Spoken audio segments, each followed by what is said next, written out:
Hello, everybody. Welcome back to React TCG. We're opening up another pack.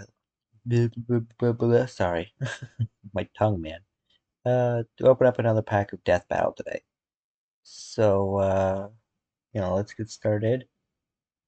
Up first we've got Captain Marvel versus Shazam. I'm gonna go with Captain Marvel. I mean, Shazam, pretty cool. The movie was good. First one, at least. I haven't watched the second one. Um, But I think Captain Marvel is probably stronger than Shazam. But we'll see. What is Ben telling us about? Robinhood is an investing app that lets you buy and sell stocks, ETFs, options, and cryptos all commission free. Learn how to invest in the market as you build your portfolio. Discover new stocks, track your favorite companies. I can tell you she's reading from a script, bro. Many with great power choose to take up the responsibility of being a hero. But for others, it is thrust upon them when they least expect it. Like Captain Marvel, the high-flying Avenger. And Shazam, the literal boy turned hero of the Justice League. He's Wiz and I'm Boomstick. And it's our job to analyze their weapons, armor, and skills to find out who would win a death battle. Before she would take up her superhero mantle, Carol was an army brat raised by Joe and Marie Danvers. Inspired by her U.S. Navy. Real name, Carol Danvers. Cree name, L. 5'11", 124 pounds. Member of the Avengers, Air Force, NASA, and Alpha Flight. Air Force call sign is Cheeseburger and has a cat named Chewie. Dad, Carol joined the Air Force at 18 with the hopes of one day becoming an astronaut. Which sounds really cool, except, comic book outer space is way more dangerous than real outer space. Which is already, pretty friggin' dangerous. Arnold, don't take off your... No!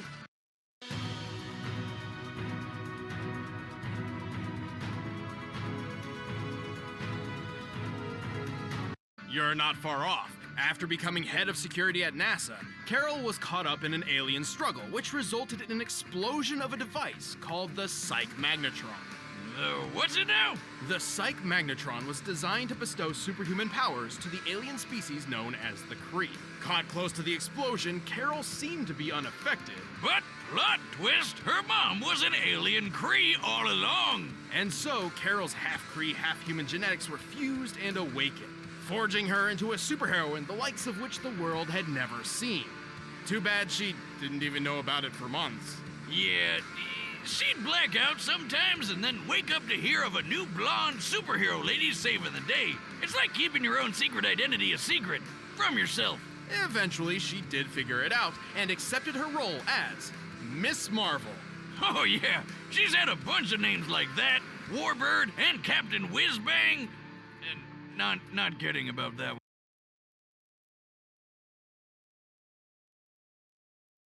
What one. the fuck? Comic books, man. Fucking weird. We've heard most of this stuff already, though, when she fought Android 18. Go watch my video on that. Until a certain Kree superhero and close friend passed on. Upholding the legacy of her mentor, she took up his heroic name. And so Carol became known as Captain Marvel. Captain Marvel possesses incredible superhuman strength, speed, stamina, and durability. Superhuman physique, superhuman speed, flight, regenerative healing, precognitive awareness, energy manipulation, photon blasts, energy constructs, and energy absorption. She resists fatal poisons, has a notable healing factor, and doesn't even need to eat or sleep for long periods of time. She's got a ton of experience fighting with the Avengers, X-Men, and the spacefaring Starjammers. Oh, and she can friggin' fly. And to top it off, she possesses incredible energy manipulation powers.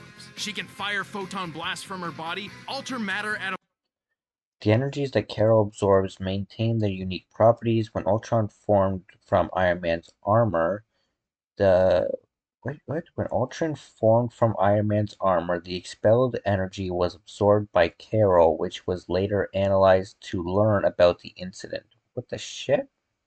Molecular level and absorb enormous amounts of energy, which can augment her own power.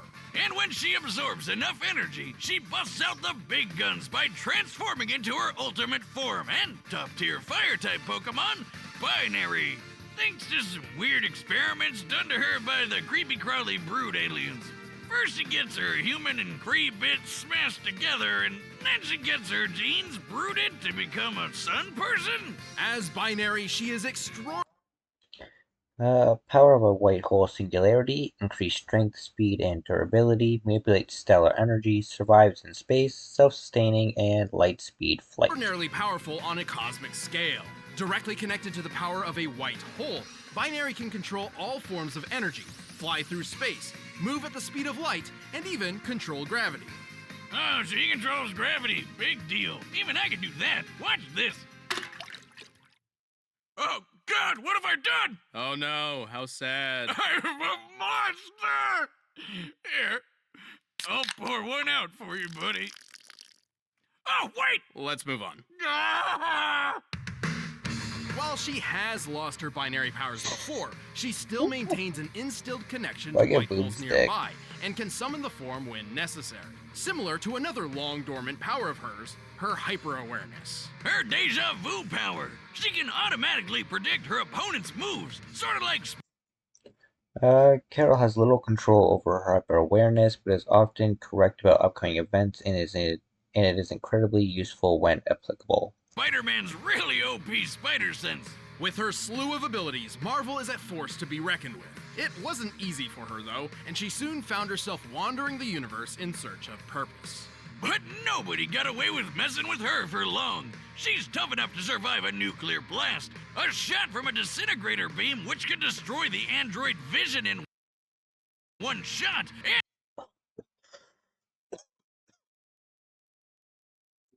Absorbed the energy of a nuke, flew from Earth to the atmosphere in 118 seconds, survived the Destructor's beam, lifted a Celestial off the ground, obliterated a planet, recorded a hit equaling 92 tons of force, and has defeated Vision, Traveler, Stature, and the Hulk. a shot from a disintegrator beam which could destroy the android vision in one shot, and even a direct hit from a tachyon laser.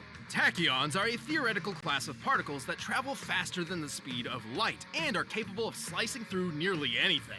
Like an entire Kree starship? Yeah, I wouldn't want to be on the end of one of those. Not only was Marvel able to take a hit from one of these, she could dodge subsequent shots as well. But let's take it up a notch.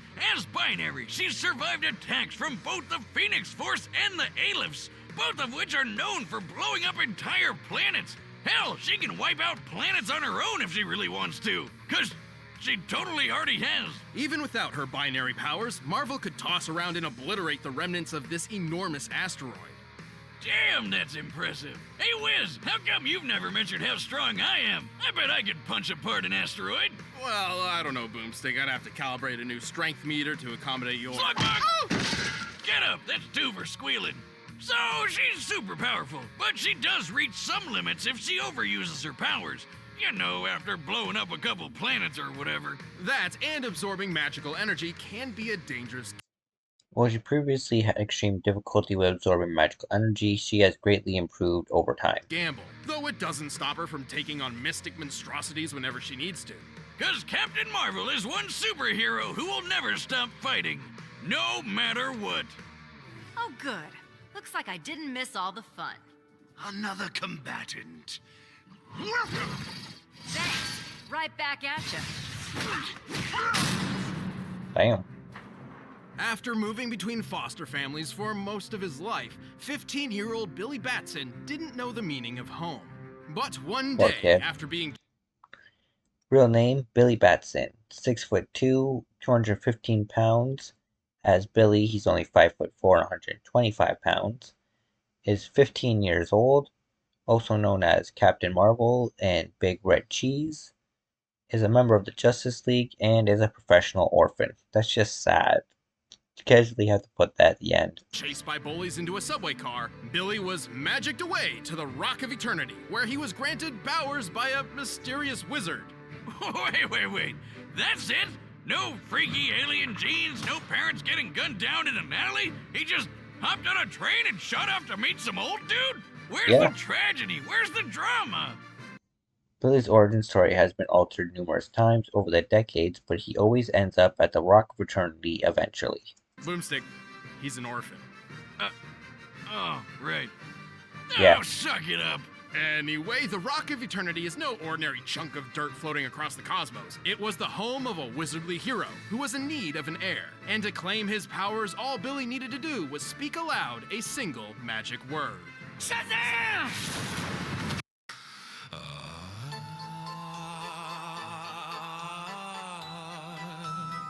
Skip. Shazam! What kind of magic word is Shazam? Even abracadabra would be better than that. Boomstick, you have no room to talk. Your password is password, and you don't even spell it right. Exactly, Wiz. Genius. Oh, wait. Oh. Wait a minute, how do you know my password? Let's move on. Anyway, whenever Billy shouts his magic word with heroic intent, he summons a bolt of lightning that ages him up to become Captain Marvel! Until they change that shit because of Marvel Comics. Long story short, Captain Marvel was originally conceived not by DC or Marvel, but by Fawcett Comics as a competitor for Superman. Yeah, DC didn't like that, so they killed off the captain in the courtroom and took the character for themselves. Then Marvel Comics showed up 20 years later and had a similar legal battle with MF Enterprises. Motherfucking Enterprises? Damn, they beat me to it. Well, good news, because apparently they forgot how copyright works and tried to make their own Captain Marvel. Theirs had the power to pop his head off, and that's about it. He's stupid. Let's move on. With that, Captain Marvel had two owners. Marvel owned the name, but DC owned the character. And so began a cold legal war, with both companies silently daring the other to cross the line. Till DC decided, screw it, let's call him Shazam. As Shazam, Billy gains a Wisdom of Solomon, encyclopedic knowledge and clairvoyance, the strength of Hercules, superhuman strength, the stamina of Atlas, self-sustenance and superhuman stamina, lightning of Zeus, electrokinesis, healing and dimensional travel, courage of Achilles, immortality, superhuman durability, and the speed of Mercury, flight and superhuman speed. And of course, it spells out Shazam. wide variety of impressive powers, including the wisdom of Solomon, the strength of Hercules, the stamina of Atlas, the lightning of Zeus, the courage of Achilles, and the speed of Mercury. And the body of legal drinking age! Each of Yep. these ancient beings granted their own capabilities to Shazam. The wisdom of Solomon gave him a perfect memory and the ability to magically gain any knowledge he needs to know. So, it's like a smartphone with internet access. Sure. The strength of Hercules makes him super strong, obviously. And with the lightning of Zeus, he got awesome electric powers. Zeus himself once channeled the power to defeat the Shattered God, a being only previously slain by the Big Bang. I slayed your mom with the Big Bang. Shazam also gained accelerated healing, a shortcut to the Rock of Eternity, and the ability to share his powers with anyone he considers family, like his adoptive sister. I suppose he eventually found himself a home after all, huh? Aw, that's touching.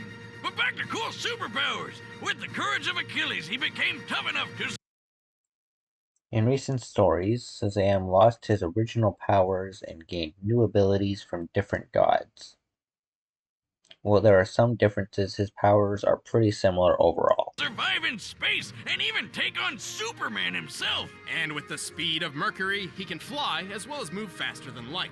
Hey, wait a minute. Solomon, Hercules, Atlas? The first letters come together to spell Shazam! Yep. Haha, and you say I don't pay attention to stuff. Despite Billy's often sour attitude thanks to, well, homelessness, he always dreamed of rising up and becoming a hero. As Shazam, he wound up being so good at hero work, he joined the Justice League. Though he did keep the truth of his powers a secret, as Superman would probably think twice about sending a 15-year-old into an active combat zone. You gotta learn sometime, right? Plus, he's super powerful, able to stand up against all. I survived shots from the Void Hound, fought Superman multiple times, hammered the intangible Obsidian,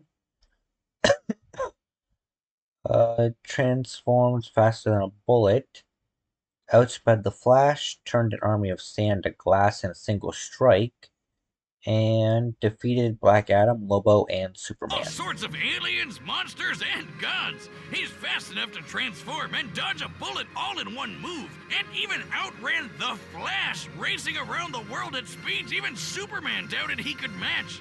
That's right, Shazam is faster than frickin' Superman. Superman can perceive time and react down to the femtosecond. For Flash and Shazam to exceed this in one run around the Earth, they must be moving more than 133 trillion times faster than light. Yeah, that's cool and all, but how about the time he punched so hard he started a black hole out of nowhere? He's tough enough to shrug off Superman's punches, survive planet-bursting shots from the Void Hound, and even a bomb that turned his whole body inside out. What the fuck? That's the Tesseract bomb, and Shazam's magic was powerful enough to pull himself back together without much issue. So technically not a straight durability feat, but still, a device that turns things inside out? Delightful! It's so fascinating I had to replicate it for myself. The hell is that? If my calculations are correct, this should mimic the space-bending reversal effects of the Tesseract bomb, turning any object inside out. Hey, wait, I haven't tested. Oh, Neat. yeah, that makes sense. However, even with all Shazam's might, he is still 15-year-old Billy Batson. His time and experience hardly compares to other members of the Justice League, and his headstrong immaturity can't help but slip out every now and then. Hey, Blackheart the Death Eater, or whatever your World of Warcraft name is, suck on this! Yeah, you're about to get your ass whooped, dude. Wiz, it's gotta be super hard going back and forth in that hormone hurricane. Yet distractions and adversaries aren't enough to stop this Cape Crusader. He may be the ultimate power fantasy incarnate, but he's also exactly what he'd hoped he'd be. A hero. All right, the combatants are set, and we've run the data through all possibilities. But first, I'm in the mood for a...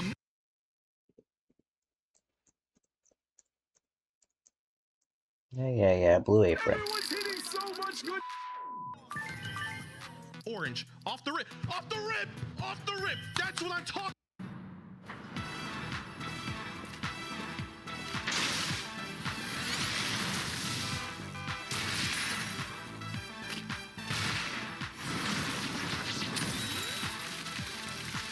Huh?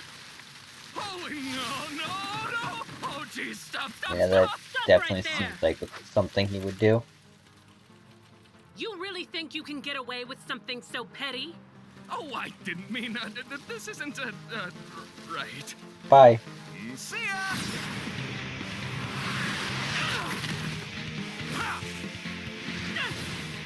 Don't walk away from me, Flyboy! Miss, you're in for a surprise!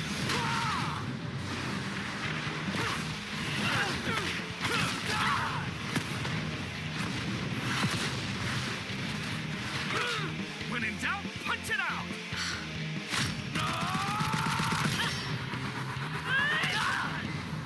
How about this? I like that he does all those puns because, like, he's a kid playing superhero, you know what I mean? He thinks that's what being a hero is. You beat the bad guys, you look good while doing it, and you make puns. It's funny. I like it.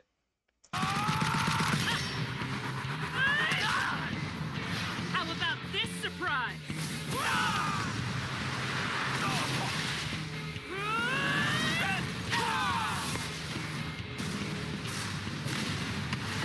That was pretty awesome.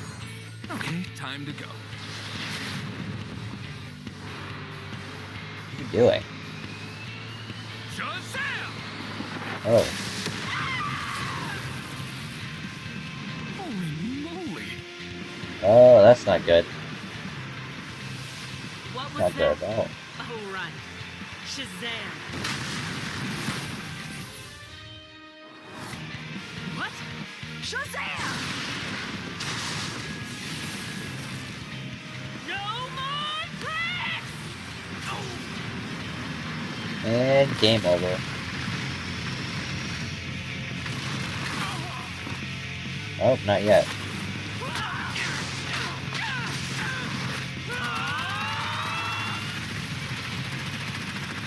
What's the matter? Can't keep up?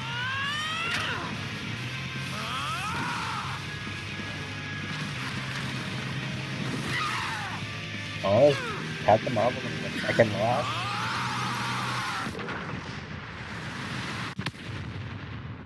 Yeah, it looks like she got a second loss. KO! Ah, whiz.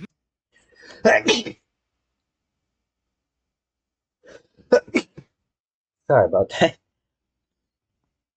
Oh, but yeah, that's her second loss now. She's 2-0. She fought Android 18 and lost, and now she's fought Shazam and lost. Captain Marvel is not doing too hot in Death Battle, man. Nothing like a firework to end the night. This battle certainly pushed both Marvel and Shazam to their limits. But while Carol's experiences with the Phoenix Force and Aleph proved she could hold up to Shazam's strength of Atlas, she unfortunately fell a bit short in most other categories. Even her energy absorption powers could only take so much magic before reaching a limit. Also, Carol could not outright remove Shazam's magical abilities. Even blocking the transforming lightning bolt doesn't stop Billy from simply calling upon it again. But hey, Carol got one over him with her hyper-awareness super senses, right? Not really. While Binary could move past light speed, we've already established that Shazam can move much faster.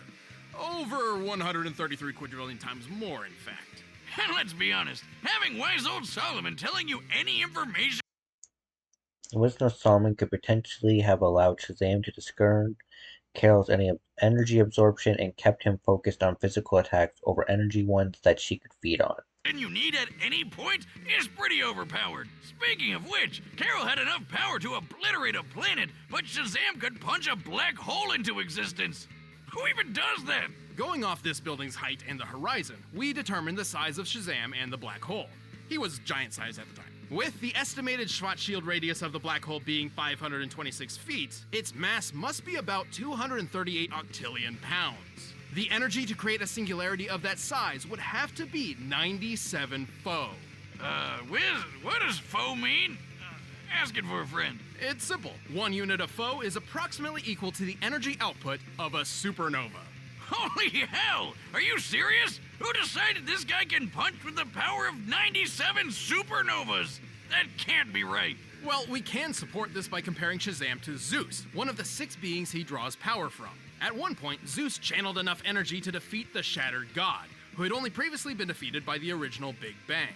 Okay, but Zeus is drawing power from a bunch of other gods. We can see at least 34 here, and there's probably more. Even if there were 1,000 gods involved, this still means Zeus is responsible for 1/1000th of something comparable to the Big Bang, a universal scale event.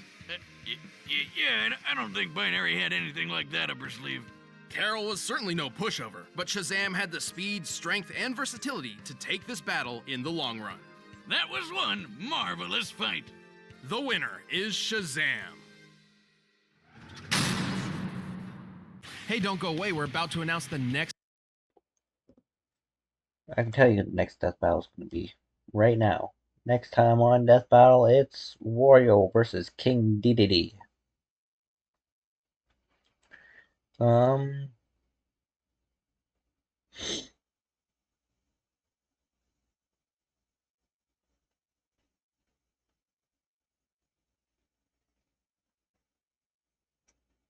actually don't know for this one.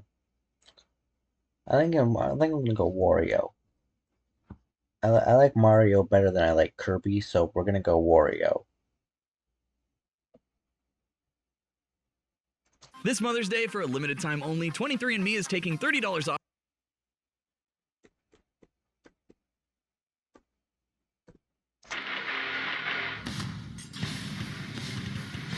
It's a lesson every hero has to learn someday. Just because your enemy is a little on the chubby side doesn't mean he's a pushover.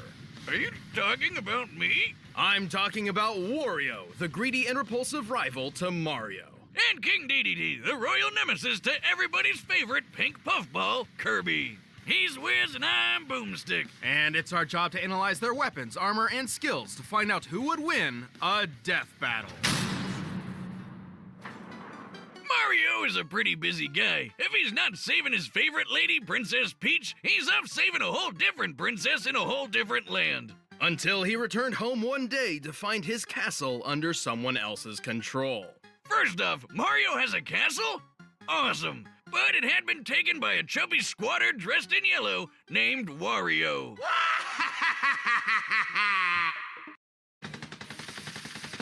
Fucking ads, man. Wario is Mario's opposite in every way. While Mario is kind and heroic, Wario is selfish and mischievous. While Mario is thick with one C, Wario has 2, maybe 3 C's. Let's not. His name and symbol are even inspired by the Japanese word for bad, warui. You can't get any less subtle than Wario. No kidding, but he's not some random chump. Turn Height 171.1 centimeters or 5'7". Weight is 139.7 kilograms or 308 pounds. 24 years old, also known as Wario Man. Is a treasure hunter, owner of WarioWare Incorporated, a legendary star child, and the rival to Mario.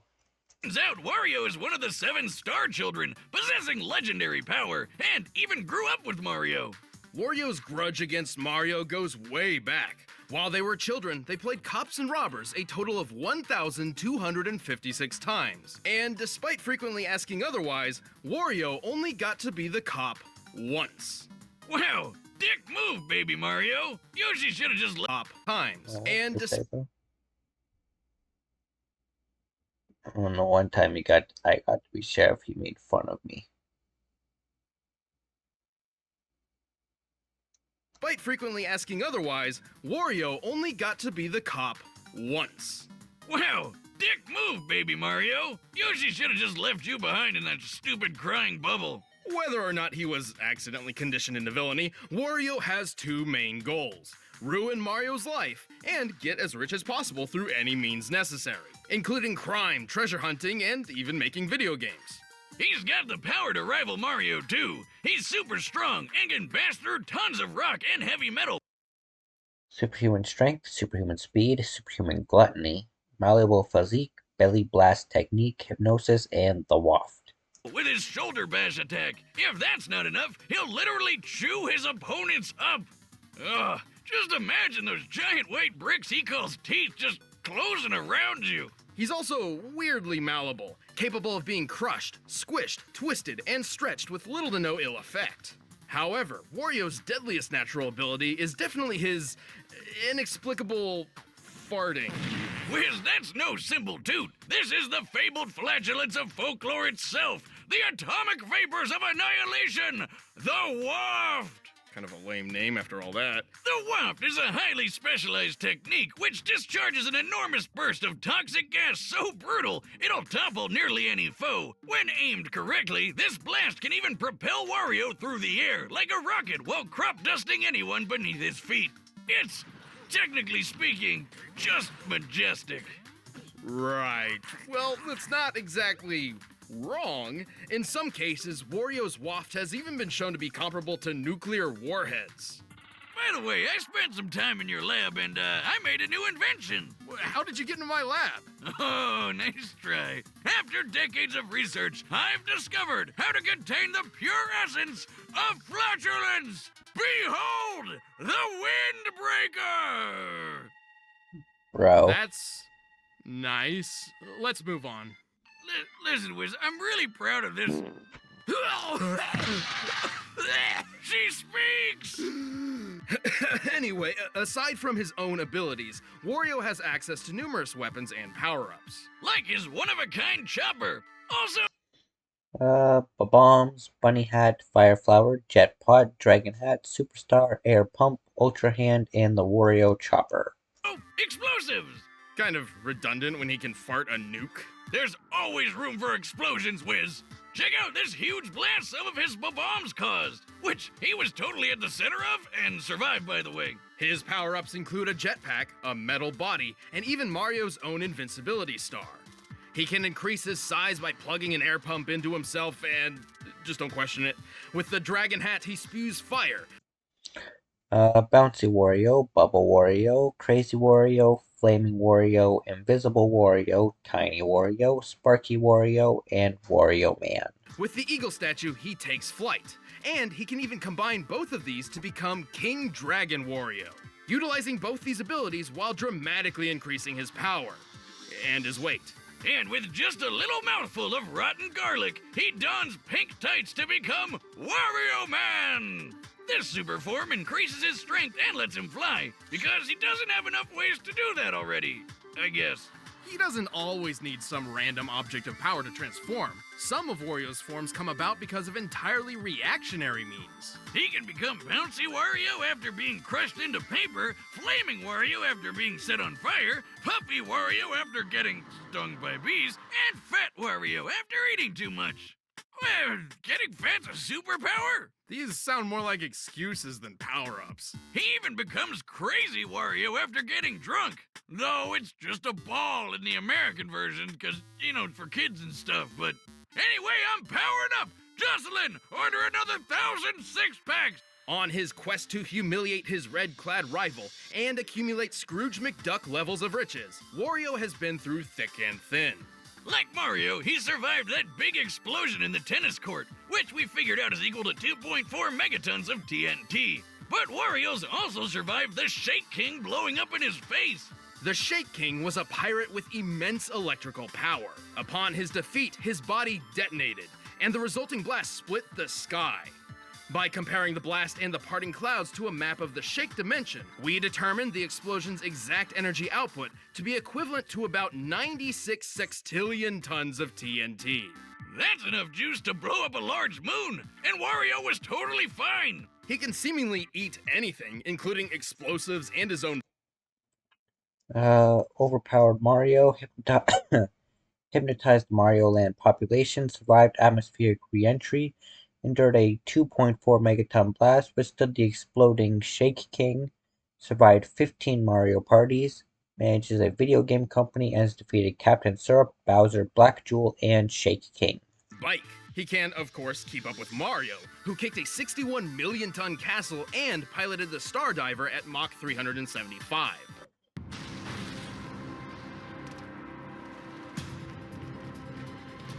Skip. Also, Wario destroyed the Black Jewel, an entity whose death triggered the collapse of an entire dimension.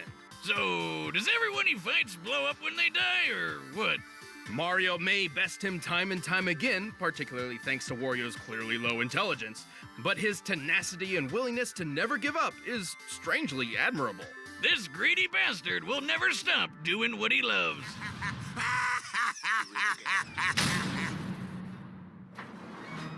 The country of Dreamland is a peaceful paradise. Filled with some of the most adorable critters you've ever seen. Oh, look at the little waddle dees waddle. But wouldn't you know it, all this pristine prosperity is actually run by a tyrannical self-imposed monarch, King Dedede.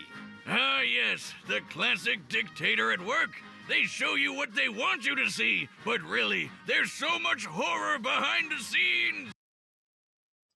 Alias Mass Dedede, 61 centimeters or 2 feet tall. Weight is not available. His age is unknown. He is the king of Dreamland, hates stars, and is the rival to Kirby.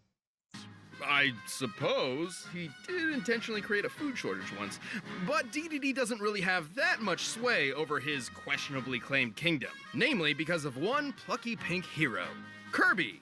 Everyone's favorite lovable marshmallow. Suck it, Jigglypuff. Yeah, this little guy's always been there to ruin the Triple D's schemes. Schemes which, to be fair, aren't always evil. Like the time he stole the Star Rod, seemingly for nefarious purposes, but in actuality to protect his citizens from the villainous Nightmare. Yeah, it turns out this big bad penguin's mean side doesn't come from a place of true evil at all. Instead, it's because he's just really jealous of Kirby. Right. Before Kirby arrived, Dedede was a tubby bird with only a modicum of respect. After seeing Kirby's popularity and success, the king made up his mind. He would surpass the marshmallow. Cue the 70s music. It's time for a training montage. Through countless hours of intense work and grueling training, Dedede pushed himself to mimic Kirby's abilities, and more. His speed improved, his strength skyrocketed, and in time, he even learned what all penguins hope to achieve one day. By inhaling a bunch of air, he can puff his body up like a balloon and fly.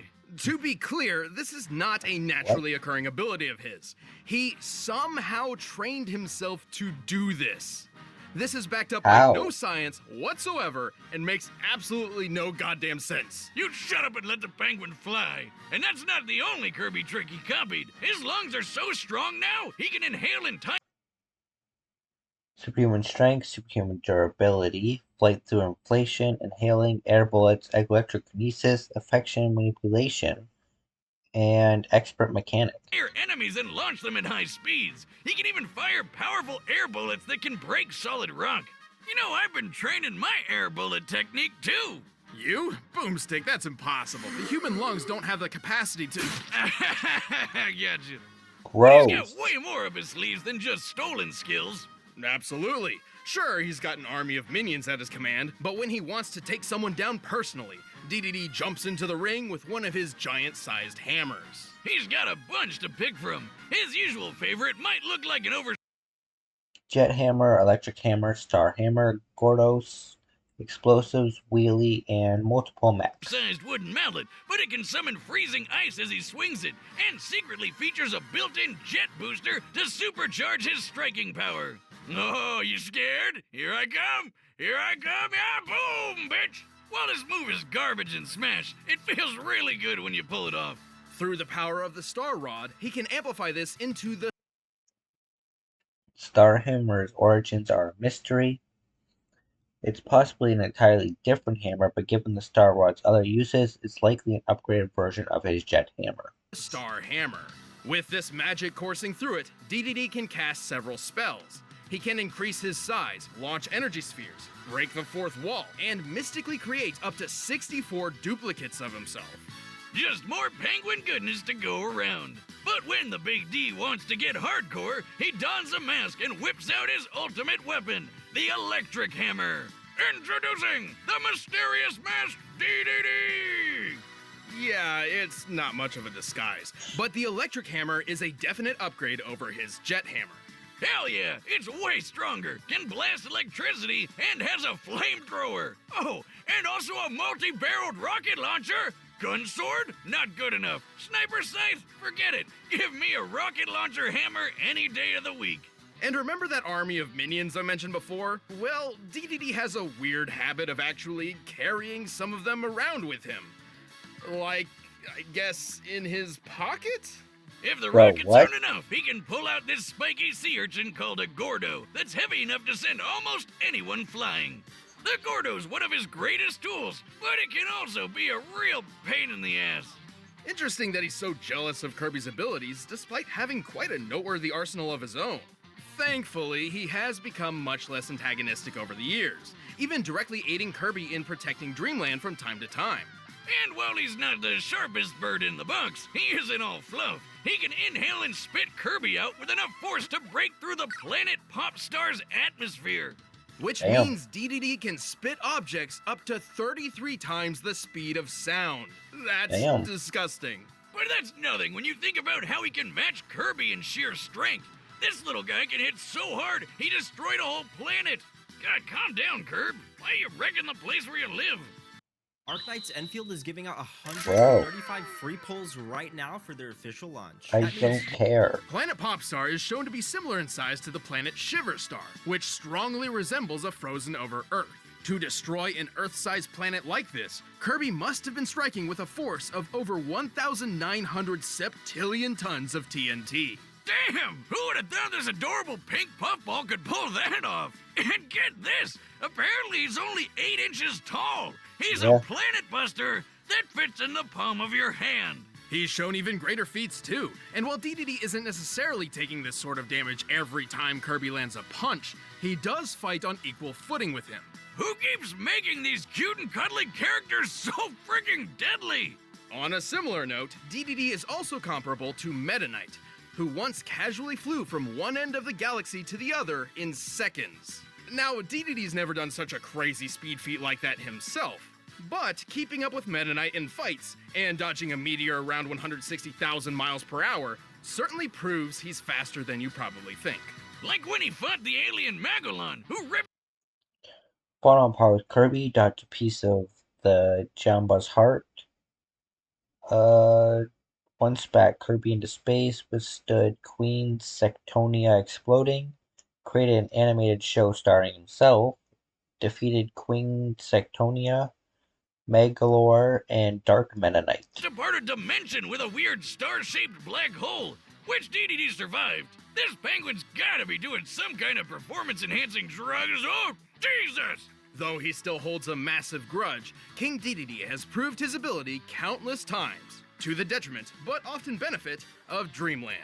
Perhaps he's earned the title of king after all. Well, he definitely thinks so.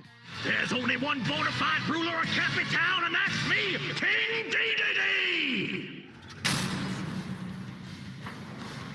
All right, the combatants are set, and we've run the data through all possibilities. But first, Blue Apron. And here we go. I'm number one! It's awesome. It's like a wrestling match between them. Oh shit, cage match.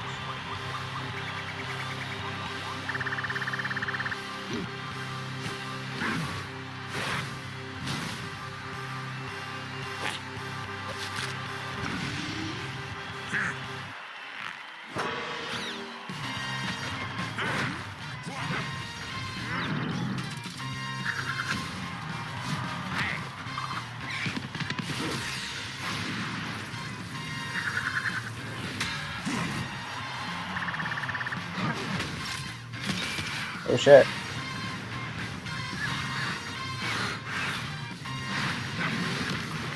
Yeah, get his ass, Wario.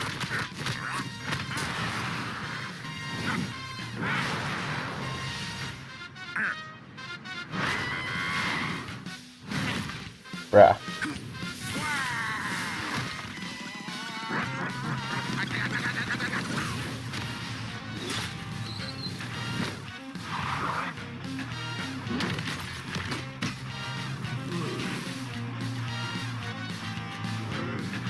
Oh, their power forms ran out.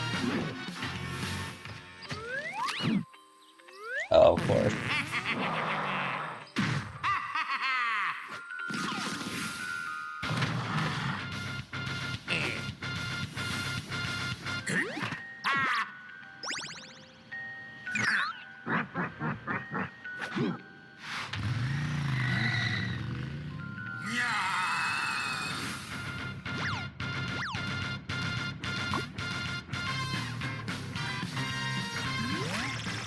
Bro, really?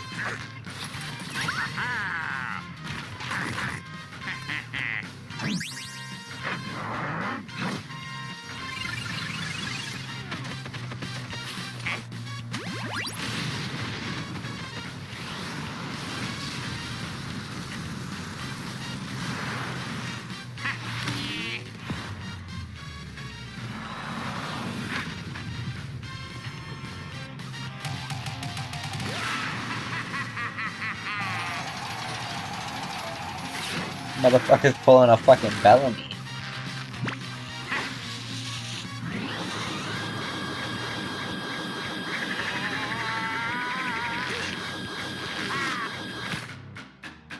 Oh no. No. You wouldn't. Oh my god, no. He fucking did. There's no fucking way. Did he just kill him with a fart?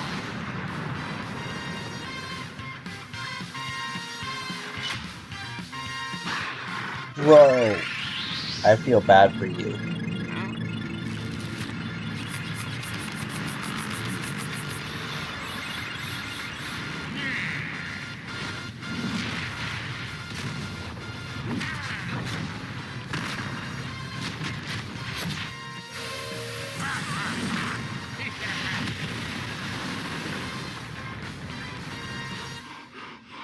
Fucking fatties.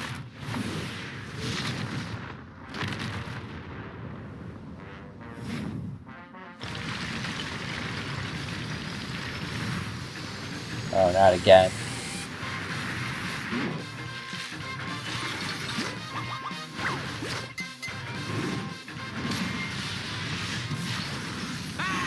No way. Oh my god.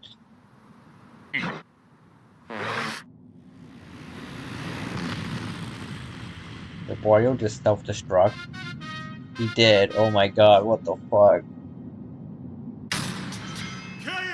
Bro, that was the weirdest fucking battle.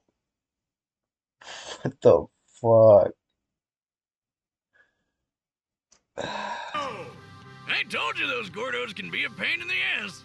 Wario sure had the upper hand when it came to versatility, especially with his reactionary power-up and totally unexpected techniques. Like, who would ever predict your opponent would drop an atomic fart in your mouth? Genius. Gross. But ultimately, Dedede still had plenty of counter options to use. For example, his hammer's ice properties could halt Wario's many fire attacks. And unlike Wario, Dedede's flight didn't require any specific power-ups to control the air. Unfortunately, neither Wario nor Dedede have truly shown their greatest potential speed. Compared to the likes of Mario and Meta Knight, it seems Dedede held the advantage, though admittedly it's impossible to know the exact specifics of that advantage. Yeah, but given how tough these guys were, speed wasn't the biggest factor anyway. What we really had to know was how likely they could even hurt each other. I mean, they've been through some pretty nasty stuff. But guess what? Wario surviving the Shake King exploding doesn't stack up to Dedede getting sucked into a black hole. By examining the event horizon of Magolor's singularity, we can estimate a range of the black hole's destructive potential. Even the lowest possible option comes out to nearly 86 octillion tons of TNT. That is over 5 times more powerful than the detonating Shake King. And again, that's the lowest option. The black hole distorts space beyond its visible event horizon, implying its range is much greater than what is visible. hole's destructive potential is likely even higher than that. So Wario had a hard time landing any meaningful damage because the big bird was just too tough. But if Wario has survived a dimensional collapse and possibly scales to a theoretically universal level being, Rosalina. This is vague and ill-defined, though. Also, Dedede survived a similar dimensional collapse and battled Void Termina, a multiversal level threat. Dedede's anywhere as strong as Kirby is, and he should be given that they fight all the time, then he was making hits that were somewhere close to Earth-sized planet-breaking level. Definitely getting the edge over Wario's durability. Wario's versatility and tenacity made this an incredibly close bout, but Dedede's strength, durability, and speed were just enough to take the victory. He really took the penguin. Gross. The winner is King Dedede. Next time on oh goddamn.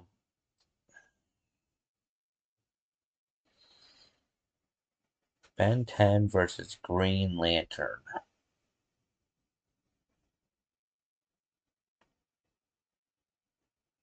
I'll just flat out say I've definitely seen this one. I definitely know the ending of this one. And I probably am gonna have a lot to say at the end.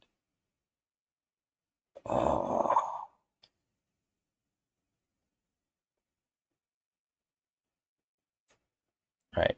I'll let the video play. We'll let the fight happen. Then I'm gonna talk. Because that's what I have to say. I don't want to spoil anything though, so here we go.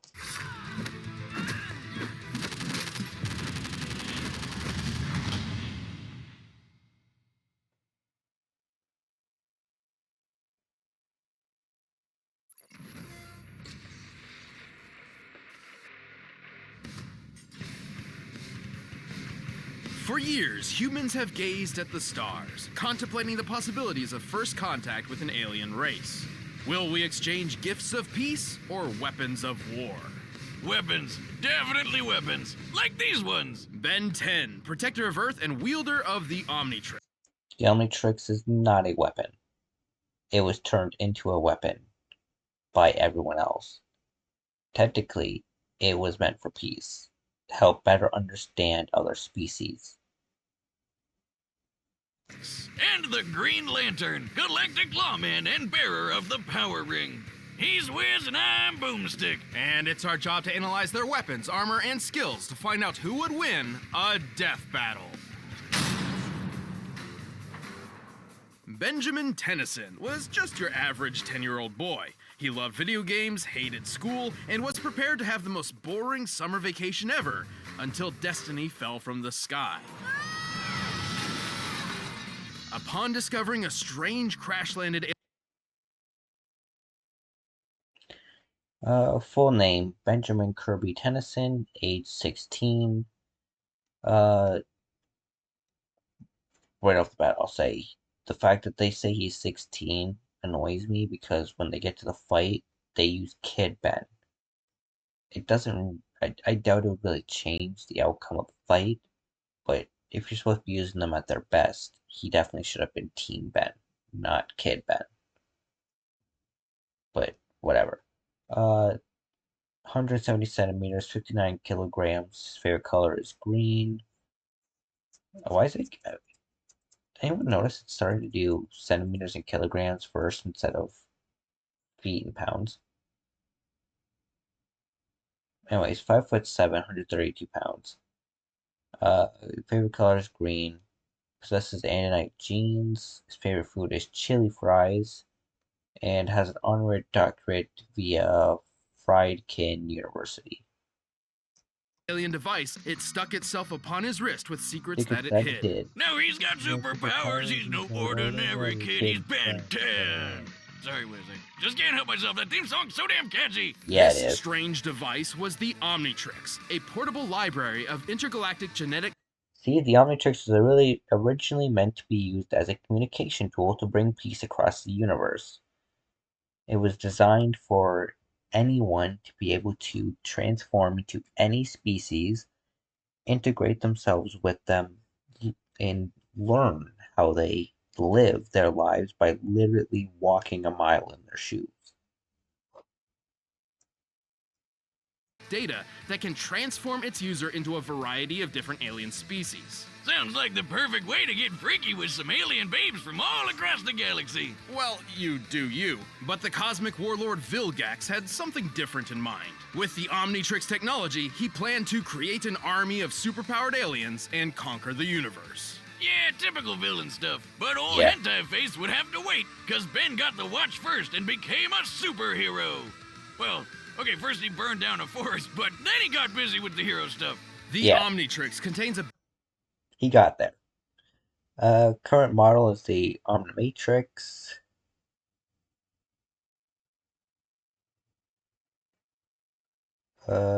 Contains 1,912 DNA samples. Notable transformations are Heat Blast, Diamond Head, Wild Mutt, Accelerate, Forearms, Gray Matter, Way Big, Feedback, Terra Spin, Ghost Freak, Upgrade, Astrodactyl, Wrath, Alien X, and so many more, bro. You know, actually, perfect timing. Comment down below, what is your favorite fucking Ben 10 alien? If I had to pick off the top of my head, bro, I don't even know. I like Accelerate because he's the speed. I don't know, I like speedsters. Probably wouldn't be my favorite though.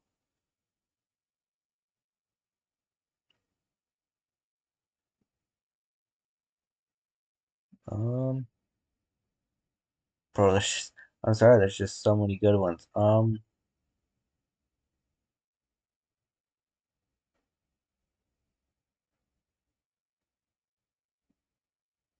You know what? Yeah, I think I might go upgrade.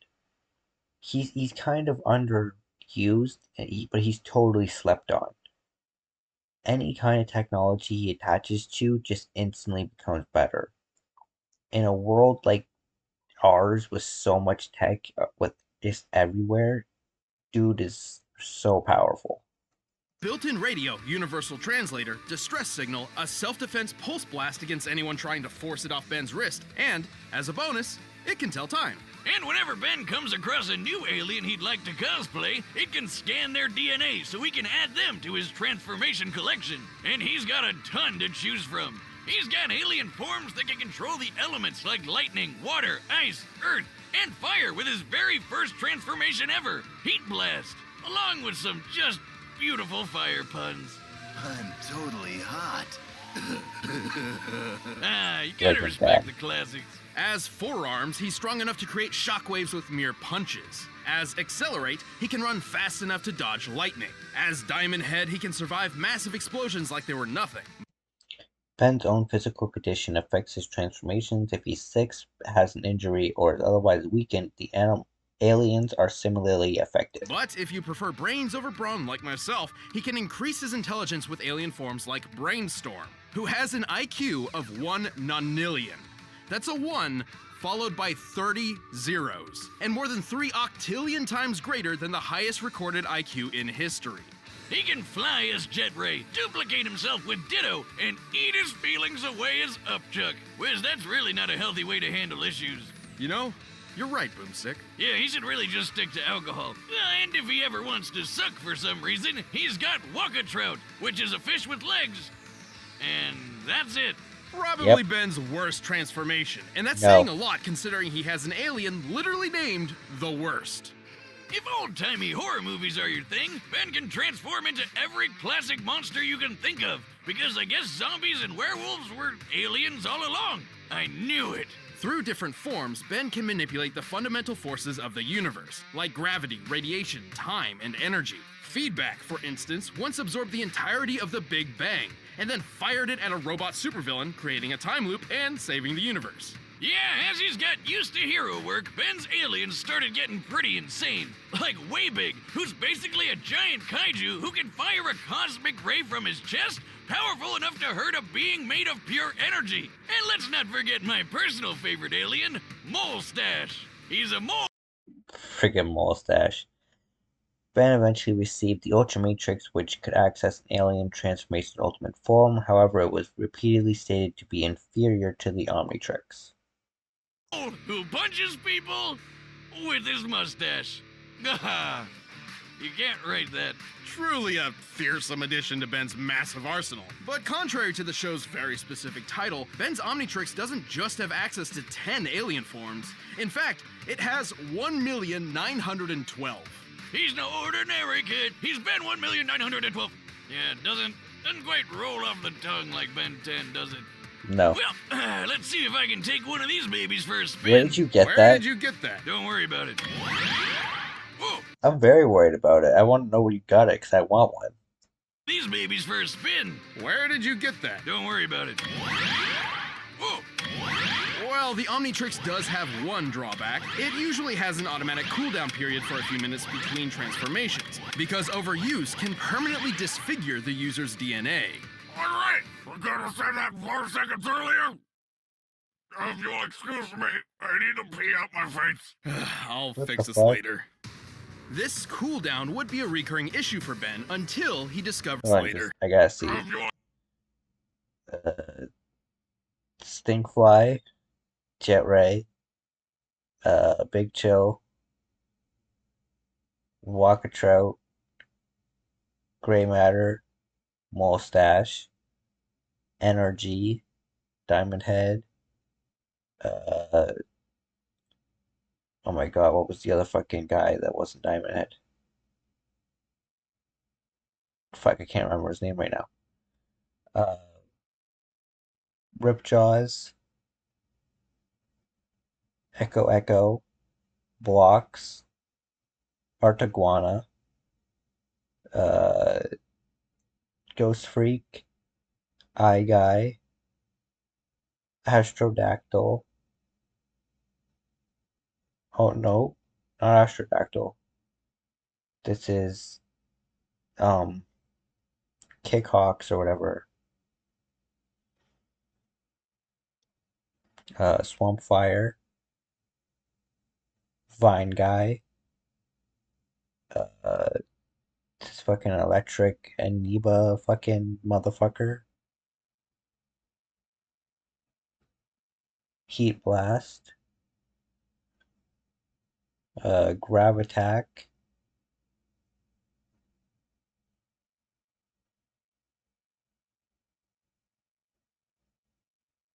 Goop,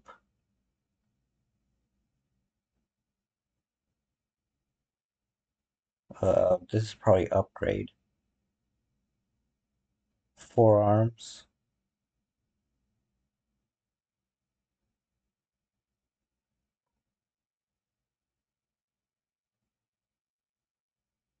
this is probably Wild Mutt or Spitter.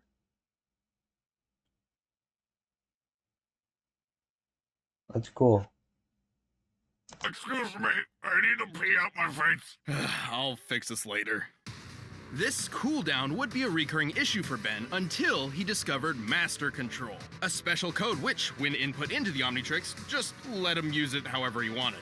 And if he's ever on death's door, the watch will automatically pop him into whatever alien body it thinks he needs at the time to survive whatever's happening. And there's one form that's almost always the best answer. Alien X. Born in the forge of creation beyond the multiverse itself, Alien X is a celestial sapient, the most powerful species in the universe. He's basically a cosmic god who can punch planets to bits, fly faster than light, duplicate himself, control minds, use telekinesis, reverse time, warp reality, and even just straight up erase people from existence. It takes a lot to get their attention, and that's fine. We don't want it. Why not? They could just blink, and we'd be gone. Alien X is so tough, he survived the destruction of the entire universe by the Annihilarg and didn't feel a thing. Like, his durability was so through the roof, he didn't even realize total cosmic annihilation was happening right on top of him. Based on rough estimates made by a NASA astrophysicist, the total mass energy of the universe in joules is 4. Well, that doesn't seem very impressive. Followed by 69 zeros. Oh, there it is. And to top it off, Ben as Alien X went and just remade an entirely new universe identical to the old one. First of all, how the hell? Second, since he just made a copy universe, that technically means that all those characters we watched through the whole show are still dead. Yeah. Damn, dude! Throw somebody a bone or something. However, celestial sapiens are composed of multiple personalities, and if they can't unanimously agree on what action to take, which can take billions of years, all that power is basically useless. But Ben convinced his extra personalities that that's a really good. According to one of the show's creators, Ben still needs to ask the personalities for permission. However, he has frequently been shown to take action immediately after transforming, so this appears to be a non-issue in most cases. Damn stupid, and he should have full control all the time, so it doesn't matter. Why doesn't he just go full Alien X all the time? Well, a little variety doesn't hurt, right? Plus, even without his alien forms, Ben is pretty clever and has a knack for getting himself out of trouble, even when things get really weird. And he's saved the universe more times than he can count. He's defeated Vilgax when he had the... Trained as a plumber, intergalactic law enforcement, not like Mario. Contained a nuclear blast, absorbed the Big Bang, knocked out the Mayan god of death, survived the hybrid from saved the hybrid from extinction, recreated the universe, and has defeated Vilgax, Kevin 11, Maltrant, and Galactic Gladiator. Power of a Cthulhu god, ended the hybrid conspiracy, and whooped another celestial sapien, the Galactic Gladiator. By flying so fast, he created a galaxy-sized black hole. We can tell from the size of the black hole in relation to the galaxies in the background, as well as how long it took to create, that Alien X must have been flying approximately 7 quadrillion times faster than light speed. I get it, Wiz. Alien X is totally overpowered. But Ben doesn't keep any of those powers as a human. Not much of a problem when the Omnitrix can instantly transform him fast enough to catch the Big Bang. The only thing truly holding Ben back throughout his hero career was his immaturity, being a 10-year-old and all. Oh yeah, like that one time he messed with the Omnitrix and accidentally set it to self-destruct. After charging up for a few days, it would destroy the whole universe on its own. So that's not great. Fortunately, Ben grew into a reliable and wildly successful hero by the time he reached the age of 16. He would continue his hero work into the future, eventually adopting the name Ben 10,000. The world can rest easy with Ben 10 as its first and best line of defense. Damn right. 6-6 and Volcanus? What are they doing here? About to get their alien butts kicked. That's what. Going hero. Hal Jordan was just your average, devilishly handsome ladies' man and hotshot test pilot who discovered a crash-landed alien ship in the desert. Okay, so maybe he's not so average. I'll say he found this guy up in Full name, Harold Hal Jordan. 6'2", 186 pounds, Coast City. Green Lantern of Sector 2014, served in the Korean War. Former traveling toy salesman, and once went mad and killed everyone. Yeah. Dying in a crashed spaceship, who gave Hal a little green ring before kicking the bucket. And so, by reciting an ancient oath, Hal Jordan would become a Green Lantern. Brightest day and blackest night, no evil shall escape my sight. Let those who worship evil's might beware my power, Green Lantern, light! Hell yeah. The Green Lantern Corps is a universe-spanning law enforcement organization founded by the immortal Malthusians, also known as the Guardians of the Universe. Hey, there's space Oompa Loompas. More like leprechauns. Okay, fine, whichever mythical creature you want. No, I mean a group of them traveled to Earth centuries ago and literally evolved into modern-day leprechauns. I knew they were real! Anyway, the Green Lantern Corps has patrolled the known universe for 3 billion years, recruiting members of every shape and size. Including a living planet, a sentient smallpox virus, some guy with an exploding volcano for a head, a living math equation, and a squirrel. Man, even after all these years, Wiz, comics are weird. You cannot make this stuff up, man. Like, bro. It's not even all the weird ones. There's one that's just a living planet. Just a fucking planet. Like, what? Imagine what it felt like for Hal when he began training on the Guardian homeworld Oa. Over time, he grew to be one of the Corps' greatest members and defender of the universe. Just with that ring of his, it might look tiny, but if Mjolnir, Yoda, and years of therapy have taught me anything, it isn't the size that counts. It's what. Bro, years of therapy. Mjolnir, Yoda, and years of therapy have taught me anything, it isn't the size that counts. It's what you do with it. Right. The Green Lantern Power Ring is actually one of the most impressive weapons ever made. It's most well known for its ability to create hardened-like constructs that function. AKA the Green Lantern Ring. Creates constructs out of willpower. Grants numerous powers, including flight and space travel, force fields, energy blast, phasing, invisibility, regeneration, mind control, matter manipulation, time travel, and energy absorption. Identically to what they're inspired by. Anything from boxing gloves to machine guns to an entire solar system. While a ring's wielder must be familiar with the object they're creating, they don't necessarily need to know all the ins and outs for it to function. The ring's energy can boost Hal's strength and speed, and also protect him with a force field. He can shoot lasers, phase through objects, turn invisible, read minds, heal wounds, and fly through space faster than light. The only true limit to a Power Ring's utility is its user's imagination, insofar as allowing the Green Lanterns to. Superman has described the Power Ring as the most powerful weapon ever conceived throughout the history of the universe. Damn. Bend the rules of the universe to their whims. They can transmute matter and energy, manipulate time, form pocket dimensions, and warp the fabric of reality. And even though Abin Sur went out like a bitch, the ring makes a competent Green Lantern really tough to kill. It has built-in defenses to protect against mind control, and it can sometimes yank its owner out of harm's way all on its own. It can even defend against multiversal erasure events, like when Kilowog survived the Crisis on Infinite Earths. That's right. The only people not affected by the crisis normally were those outside of its effect. Kilowog and the other Green Lanterns were well within its range, but were unaffected due to their rings protecting them. Right, this guy tanked a freaking retcon to the face. Whatever's in these rings, I want it in my dune buggy stat. That would be pure, unfiltered willpower. Yeah, how many miles to the gallon you think that is? Okay, well, a Green Lantern's ability stems from their own willpower. The stronger their will is, the more their ring can do. So if willpower is green, does that make fear brown? Yellow, actually, as dictated by the emotional electromagnetic spectrum, an energy field from which all emotion in the universe is derived. Kinda like if the Force from Star Wars was a rainbow of feelings, and Hal's got more willpower busting out than anybody else, which makes him really damn powerful. Except for maybe Kyle Rayner, but that's a whole other can of worms. And really damn reckless. Green Lantern's got this. No, you do not. His enormous power. Bro, I love this at the end. Like, this wasn't good enough. Two parademons were like, nah. Jump his ass.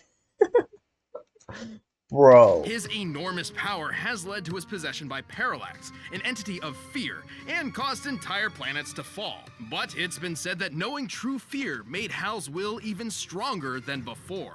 Like when he went up against this blue dickweed Krona, who took control of all these space animal gods that embodied the different rainbow spectrum emotions. Including Ion, the green basking shark of willpower. Yes, I know. Hal was able to... Comic books are fucking weird, bro. Comic books are weird. Shark of willpower. Yes, I know. Hal was able to overturn Krona's plan, which meant overpowering the literal embodiment of all willpower in the universe with his own willpower. That doesn't make any sense. That sounds, impressive? Impossible? Impressible? Hal's been nuts. I love what they're friends. Contain the U-bomb, probe the entire universe in a heartbeat, withstood the magnetic force of the universe, punched Sinestro hard enough to shatter reality, has tagged both Flash and Zoom, defeated Sinestro, Parallax, Necron, and Krona. Damn, dude. Pretty impressive. Through a planet, blasted by a supernova, and punched by the reality-shattering Superboy Prime. He was fast enough to fly to Earth from a planet at the edge of the universe. And factoring how DC's observable universe is at least 100 trillion light years in diameter, Hal must have been flying well over 1.5 quintillion times the speed of light. And without the ring, Hal once had to pilot a ship traveling over light speed manually. While chasing the new god of speed, Light Ray, Hal nearly entered the Speed Force. In comparison, Wally West was able to run across the universe faster than instantaneous teleportation without using the Speed Force. Or entering the Speed Force, at least. As in, there were planets and stars in his way, and Hal had to steer. And since he can match the god of willpower, he can pull off crazy will feats that other Green Lanterns have done. Like when Kyle Rayner held back a Big Bang. But to be fair, the power ring is not perfect. It does carry a finite charge, and should he expend too much energy too quickly, he'll need his power battery to refuel. Also, if his opponent can ruin his willpower, or even just his belief in himself, Hal won't be able to use the ring, which is lame. Yeah, these powers are pretty complex. Batman once had a plan to trick Kyle into thinking he was blind, and because he believed he was, the ring reacted to his thoughts and actually made him blind. But Hal's too badass to let a little sadness take him out for good. Hell, he's got the cojones to arrest God. That is a great cover. Just walks up to God. You're under arrest, bitch. But Wiz, I gotta address the yellow elephant in the room. Why the hell are Green Lanterns weak to yellow? Why the hell do you have a yellow elephant? What the fuck? Ages ago, yes, the Green Lanterns couldn't affect anything yellow because Parallax had messed with their power source, but that is no longer the case, so Hal isn't held back by colors. And really, that's not even the worst weakness a Green Lantern ever had. Yeah. Oh yeah, way back in the day, a Green Lantern went rogue and tried to take over a planet of people with crude wooden weapons. And so as a great little FU, the gods decided to make him weak to wood right before the blows started landing. Ah, good thing it's not a problem for... Yeah, bro, that story, man, so fucking funny. Bro was so confident, and then bam, just fucking whooped his ass. wood right before the blows started landing. Ah, good thing it's not a problem for hell. Whether it be brightest day or blackest night, all should respect the emerald light of the Green Lantern. Or he'll willpower you to death, apparently. Yeah. Give up? Please say no. You'll never catch me, Lantern. Yes, he will.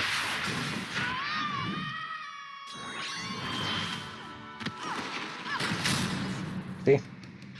All right, the combatants are set, and we've run the data through all possibilities. But first,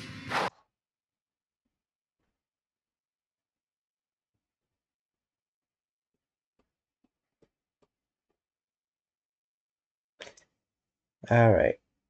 Like I said, we'll watch this, and then I'm probably going to have a lot to say at the end, but we'll get there.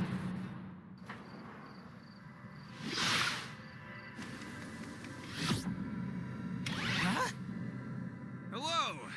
Green Lantern, best-looking guardian of Sector 2814, at your service. I can give you 10 good reasons right now to let me go. Sorry, kid. Seems you're carrying a Class A galactic superweapon. I'll just take this. Not gonna work. Okay, not that's touchy. interesting. You're not the first doofus to try to take this. It's hero time. Not a very good Ben impression.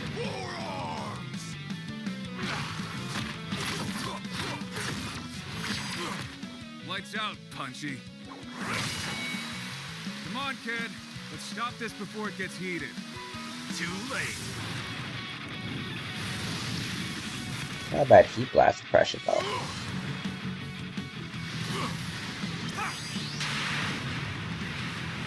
Hey, you ever seen a supernova? Several, actually.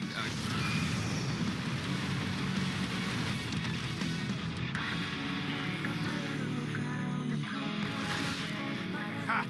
You're so lame. I bet I could even beat you as gray matter. I didn't mean literally. Bro, run. Ew! I stepped in loser. Fucking Batman.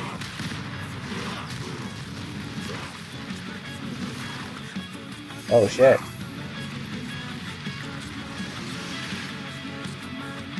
Oh. Now it's getting serious.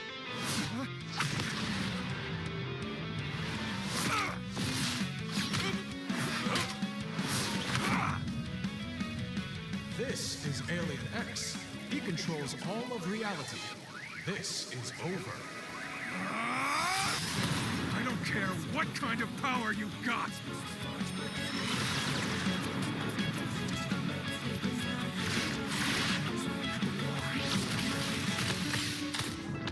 Brightest day in blackest night. Oh wait, hold on. It said 10 seconds before the charge. So hold on, let's see.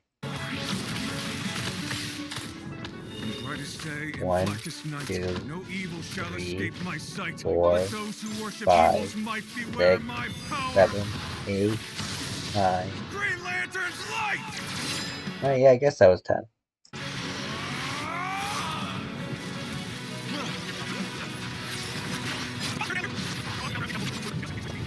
I don't care what kind of power. Reality includes time. Time, huh? Thanks for the tip.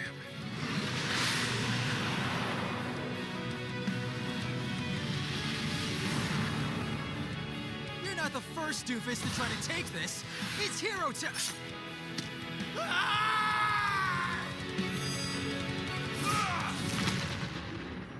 Ew, I stepped in loser. Oh, it hurts to laugh. Don't ask. KO! well, Now I'll let them explain, and then I got some stuff to say. that's another minor on our board of death. Ben's Yeah. absurd versatility and ingenuity put up a stellar fight, but Hal had the tools and skills he needed. Ben has been shown to use hybrid transformations, such as in some future timelines, but these are not easily accessed with a standard arsenal and would not change the verdict. To ensure a victory. While the Omnitrix's millions of aliens is just nuts, he could only ever use one at a time, while Hal always has access to all of his powers. Even with the flexibility of master control, this meant Ben was always playing catch-up. Not a great position to be in considering Green Lantern's might. Ben's Diamond Head form was tough. Despite the Omnitrix's fail-safe systems, it doesn't technically have a defense against removing limbs. Vilgax has even tried to take advantage of this in order to steal the Omnitrix. Sure, but he wasn't surviving a planet exploding in his face. Accelerate was wicked fast, but not fast enough to cross the universe in an hour. And Way Big was really strong, but he didn't hit as hard as a supernova. Hal simply outclassed all of Ben's options, except for one. Yeah, how the hell did Hal beat Alien? Hal's ability to kill Mandrax proves his ring can damage higher dimensional beings beyond even celestial sapiens. While a Ben 10 creator has claimed Alien X could destroy a multiverse in 6 thoughts, this is not supported in canon and was most likely just a joke. In X, that thing is basically omnipotent. Well, not exactly. Celestial sapiens are extremely powerful, but they can be beaten in battle and have failed in the past, like the time Alien X recreated the universe. Comparing their speed feats, Hal was at minimum 750 times faster without dilating time. He could easily avoid any of X's attacks while landing all of his own. He only did that because he couldn't stop it from being destroyed in the first place. Alien X could definitely match a lot of Hal's power, but Hal had defenses against all of X's. Hal has accomplished far more universe-level feats than Alien X, such as overpowering the U-bomb. Based on the greater size of DC's observable universe, this would produce 10 times more energy than Alien X's universal feat. Control? The ring protects Hal's head. Mess with time? Hal can do that too. Trying to wipe him from existence? Please, Green Lanterns can survive an entire universe being erased. Likewise, Alien X has never shown any defenses against the same kinds of things that Hal could replicate, like mind control, transmutation, and time manipulation. Ben and his alien forms put up a great fight, and Alien X is easily one of the most powerful combatants we've ever seen on Death Battle. However, Hal had the speed, versatility, and literal willpower necessary to claim his victory. Guess you could say Hal was definitely the ringer for this fight. Ugh.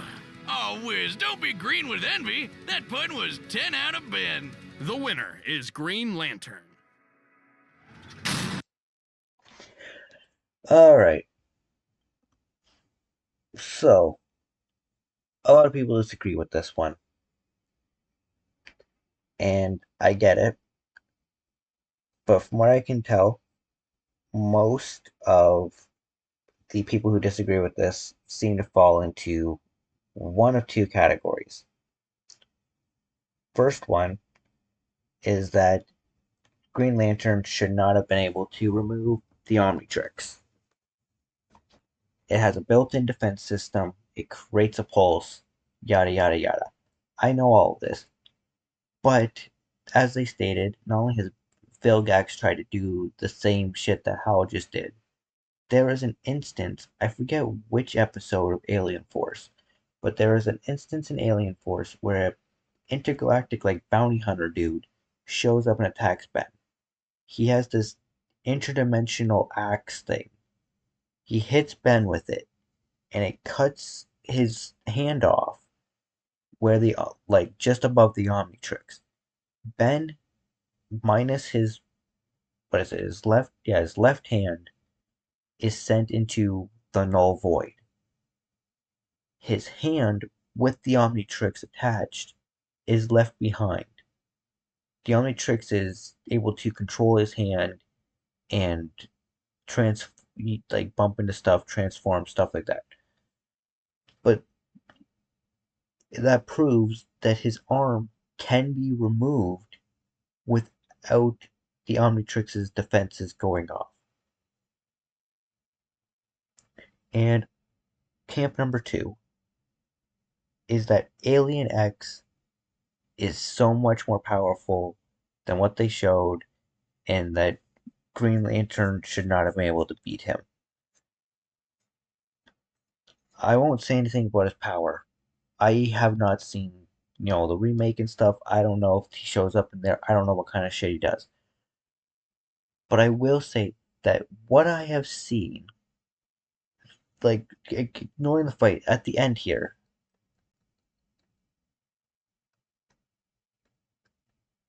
go back to the fucking end of the fight. Not here. During all this, when he rewinds time, he doesn't go, he goes back like 10, 15 seconds. You know what I mean? Same with in the show. When he first turned into Alien X, they rewound time to fix a dam, but it was only by a few seconds. That makes me believe that his time manipulation is not very good.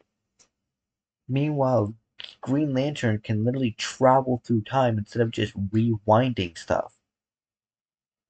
So all the people who argue that like Alien X could have followed him through time because he mentioned like, oh, time, thanks for the advice or whatever, and then did it, are wrong. I don't believe Alien X can travel through time, and I don't believe he could rewind time to a point where Green Lantern would lose because like he's never shown to be able to do that. Like even like they mentioned the Annihilarch destroying the universe. He had to remake it because he didn't have the power to rewind time to a point before everything was destroyed. Nor did he have the ability to travel through time and stop the Annihilarch from going off. And you might say, oh, well, Ben just didn't know about those powers. It doesn't matter because Ben was talking to the other voices, freaking Bellicus and whatever the fuck. They would know because they are Alien X. So in the end, like, what Green Lantern does to win here is completely viable. It makes sense to me. Are there some instances where Ben could win? Sure, 100%. This just wasn't one of them. Hal wins more times than not because his willpower is just that fucking OP. Anyways, not sure how long I've been rambling, but we'll get back into this.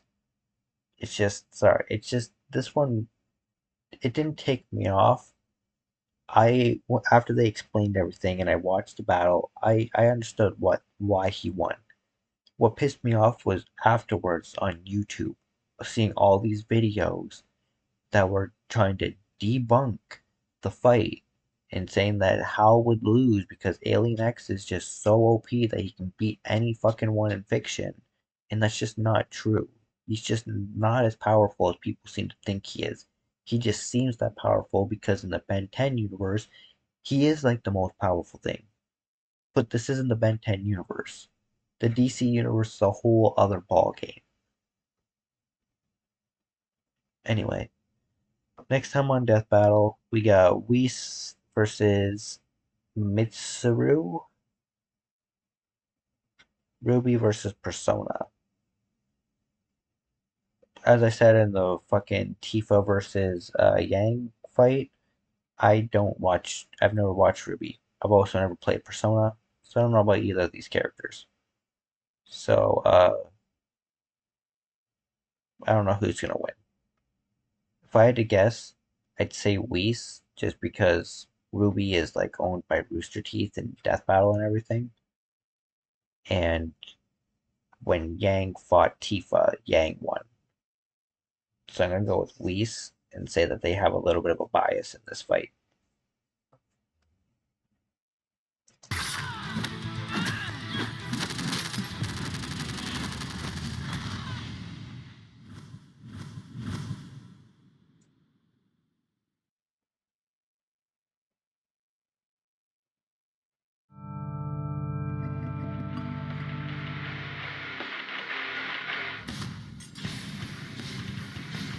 They're as cold as ice.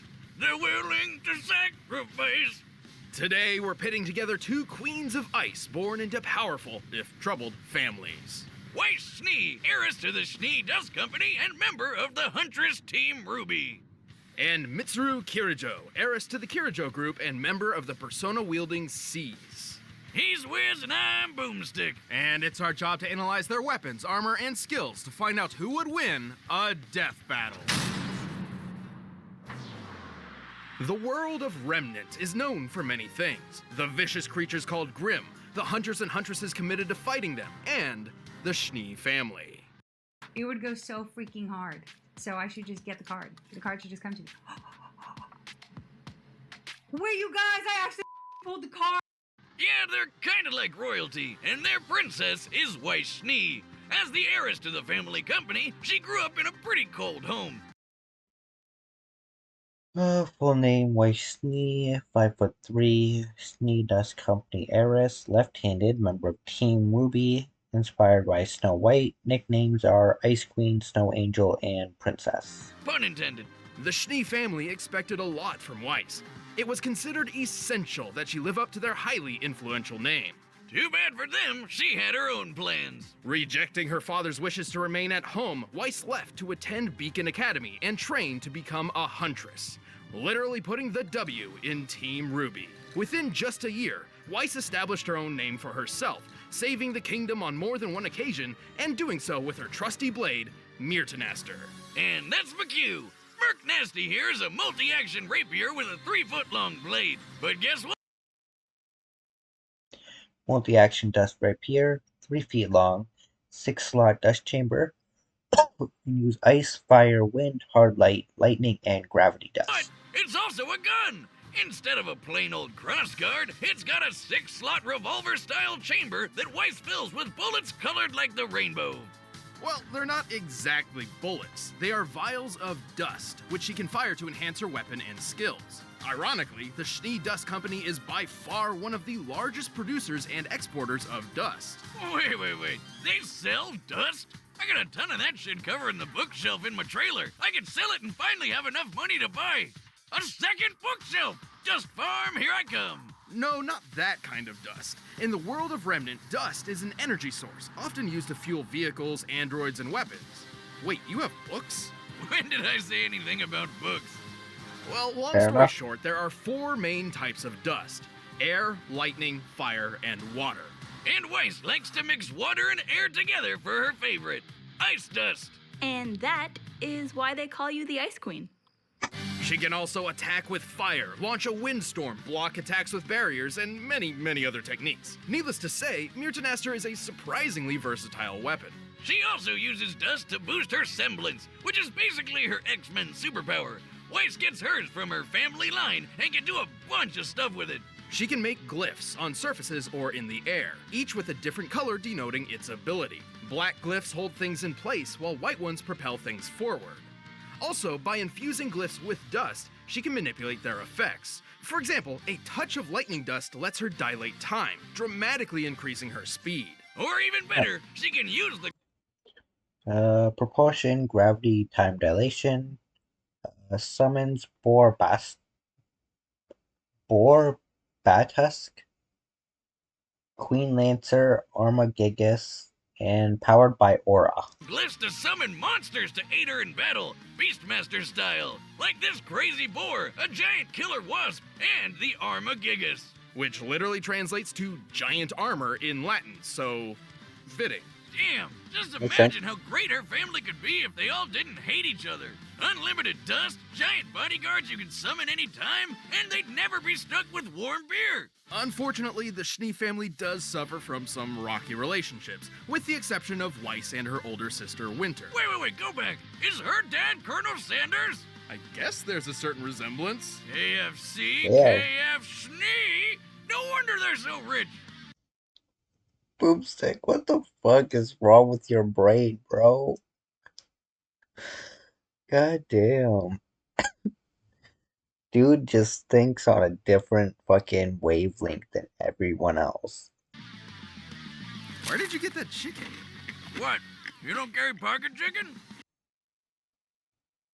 Who the fuck carries pocket chicken? What? So, back on topic, Weiss. She can summon creatures she has previously slain in battle, specifically those that hold particular importance to her personal growth. While her sister can summon multiples of a single creature, Weiss has not yet shown this capability. Has a very powerful and versatile ability, and like most semblances, it's powered by her aura. Which is like an invisible shield around her body. She's basically unkillable while it's up.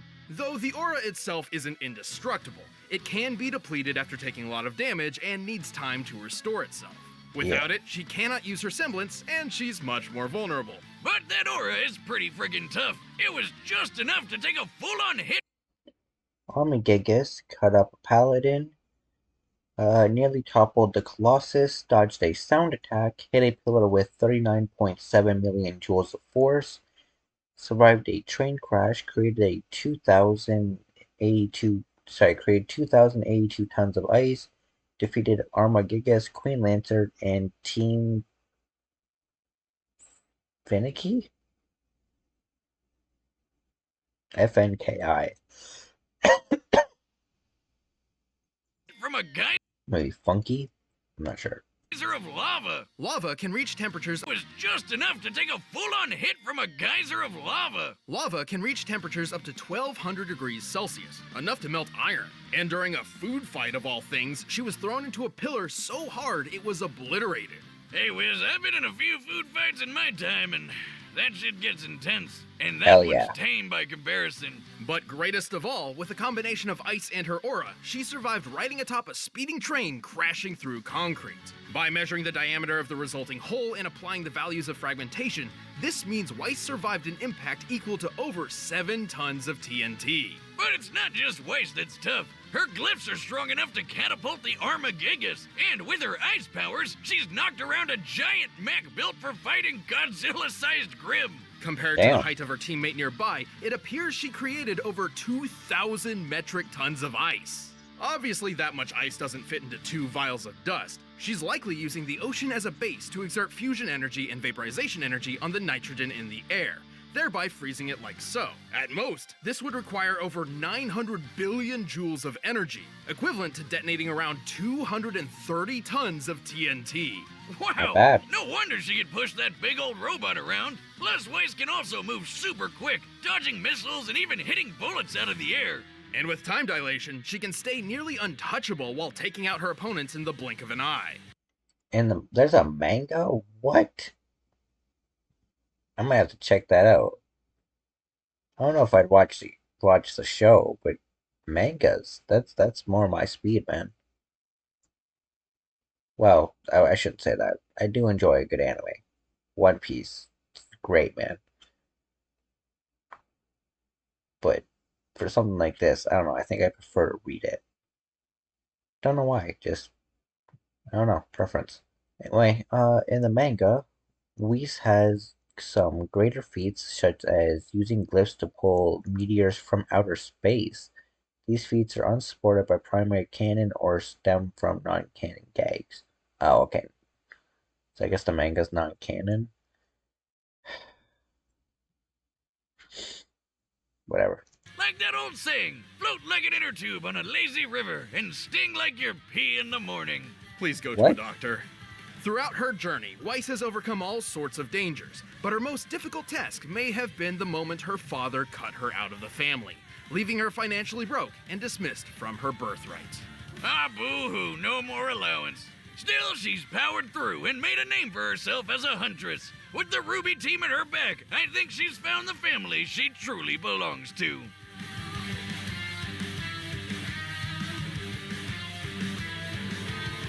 I'm more than a name. In the early 2000s, you'd be hard-pressed to find someone in Japan who didn't know of the Kirijo Group, a global conglomerate involved in nearly every aspect of daily life. And the heiress to this impressive... Full name, Mitsuru, whatever. 5'5", another heiress, born May 8th, leader of Sees, SEES, don't know what that is. Founder of the Shadow Operatives, and likes the Marin Karen spell too much. Company was a young girl named Mitsuru Kirijo.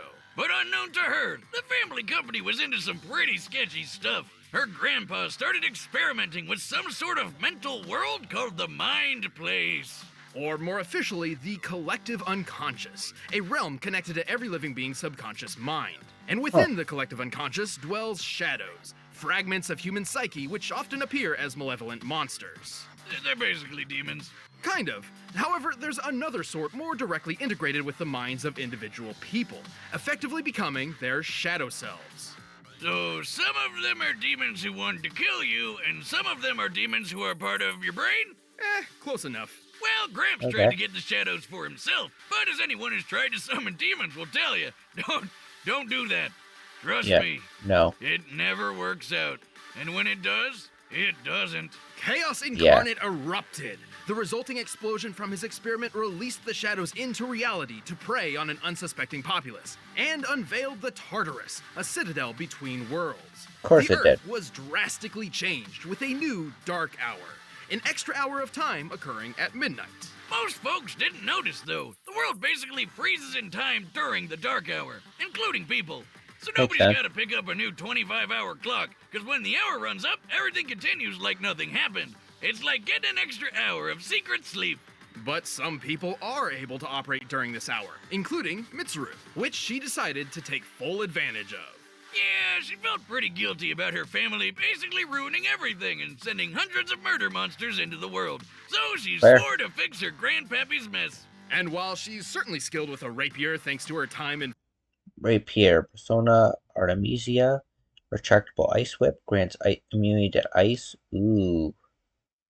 That's gonna be bad for Weiss.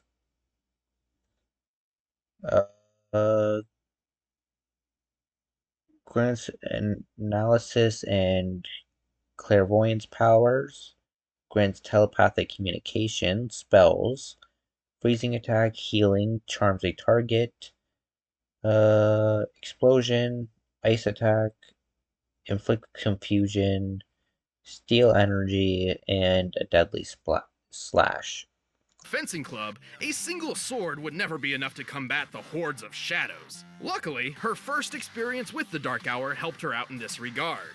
That's one way to put it. She and her dad were almost murdered by spooky shadows. But this event also led to an awakening. With the threat of death itself mere seconds away, Mitsuru dug deep within and found a new weapon, her shadow self. And that's how she became a person user. Persona user. Yeah, that's what I said. Thanks to this fateful night, Mitsuru can summon a manifestation of her personality known as a persona. This was Penthesilea. Imagine being able to build anything just by thinking about it. Meet Base 44, a complete AI creation platform. Who would eventually evolve into her ultimate form, Artemisia. Artie is the best non-imaginary friend you could ask for. She's got all sorts of powerful ice spells. She can heal Mitsuru's wounds. She can drain someone's energy and add it to Mitsuru's own. And she can blow people up with mega deal. It's a big purple kaboom that ignores special defenses. Anyway, and to top it all off, she's got a kinky ice whip. While Artemisia cannot really be killed, she does have her limits. When a persona is overtaxed or takes too much damage, it becomes broken and unusable for a short time. And since Artemisia is technically part of Mitsuru's mind, when the persona gets hurt, so does she. But this damage to the persona does not physically injure the user, rather it causes a strain on their stamina and severe mental pain.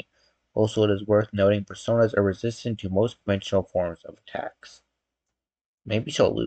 Alright, maybe the Ruby character isn't gonna win this. Connection also grants Mitsuru her own set of special powers. She's physically superior to most others. She can also sense the locations of people and layouts of buildings through analytical clairvoyance. She's also immune to ice and the cold, so I'm not really sure why she needs a giant fur coat. Everyone needs a good fur coat, Wiz. Come on. I guess. It is a pretty nice coat. Anyway, Mitsuru wasn't going into battle alone. She gathered a team of Persona users to form the Specialized Extracurricular Execution Squad, or SEAS, which is much easier to say. The team set out to explore Tartarus, combat the shadows, and put an end to the Dark Hour, while also scoring some extra credit because it was technically an after-school club. Japanese Bro. schools are way more hardcore than ours. And with Yeah. the team at her back, Mitsuru needed a tool to reliably summon personas with.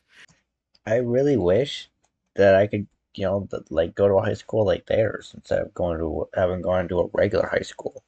Regular high school sucked. And so came the Evoker, which might be a little disturbing.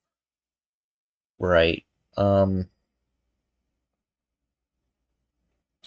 I do know this part. If you are triggered by images of people potentially causing harm to themselves, please don't watch. Skip ahead. I'm warning you now. They're gonna warn you in a second. I don't want to trigger anyone. I really don't. I suffer with my own stuff, so I get it. I don't want to mess with anyone's heads. You've been warned. I'm gonna press play now. To some people, so fair warning. Yeah. Which might be a little disturbing to some people, so fair warning. Yeah, it looks just like a gun, and that's kind of the point. The idea is to use the gun to create an extremely traumatic... While the Evoker is a reliable method of summoning personas, it is not technically required, and Mitsuru is skilled enough to summon Armesia without one. Makes me kind of question why they decided to bring this up then, but I get it. It's the lore. They gotta make sure they cover their bases. experience similar to how Mitsuru first evoked her own persona. Specifically, this is accomplished by aiming the thing at your face and pulling the trigger. Yeah, that's definitely not how guns are supposed to work. Questionable concepts aside, Mitsuru and her persona are an absolute terror on the battlefield. Oh, God! Did she just cut off that thing's dick? Yes, she did, Boomstick. And it was a goddamn cannon. Oh, God horror, but damn. also cannon dick. Mitsuru is quick enough to dodge What the fuck goes on in this shit, man? Manga's the only things that can be weirder than comic books, bro.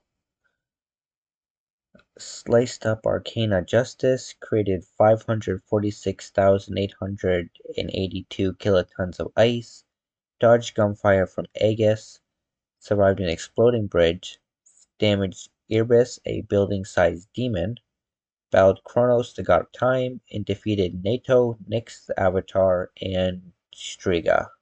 Fire.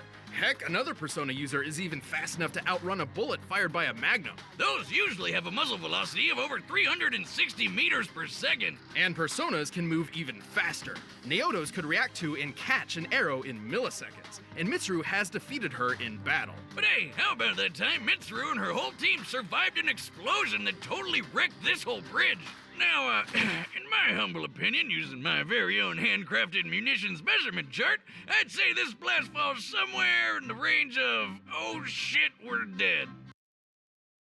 Bro, this fucking chart. Not enough. Basically a campfire. Most huggable. What? The Michael Bay? Bro. Oh shit, we're dead. And better than sex. Fucking boomstick, man. Interesting, but let's use some real science now. This is real science. I tested explosions and their real effects on real people, just like you would. I'm a real scientist now. But that... Bro, the fucking tongue stick out. Like, watch boomstick. Effects on real people, just like you would. I'm a real scientist now. But that's... Wait, real people? Boomstick? Where are the interns? Hey, look, I got you that coat that you wanted. Ooh, thank you. Oh, it's so soft. So are the interns. But hey, Weiss, Bro. there's one more math thing you gotta do. By working with another Persona user, Yukari, Mitsuru helped freeze up this giant, creepy puppet monster. Well, again, taking nitrogen into account as it comprises 70% of air's makeup, we can apply its required fusion energy and vaporization energy. To find this feat would need an energy output equal to 60 kilotons of TNT. Though this can't all be attributed to Mitsuru, as she did have help. That's still a hell of a lot of ice. Mitsuru and Artemisia sure make a powerful pair. And even after successfully ending the Dark Hour and redeeming her family name, Mitsuru continued battling for people everywhere, one shadow at a time. This appears to be just the beginning. All right, the combatants are set, and we've run the data through all possibilities. But first, I'm all out of pocket chicken, so let's get something better with Blue Apron.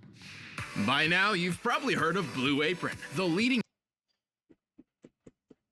Blue Apron, and fight.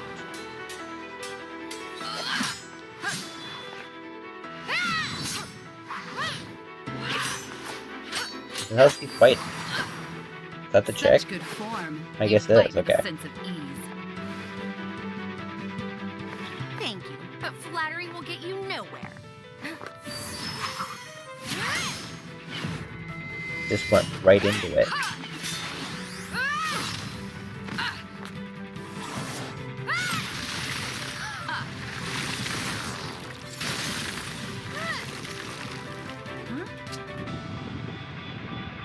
Fighting me with ice. Ironic.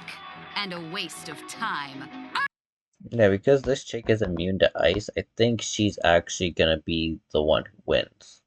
At first I thought, they were gonna have a bias, but maybe they're not going to. Maybe this bitch is gonna win.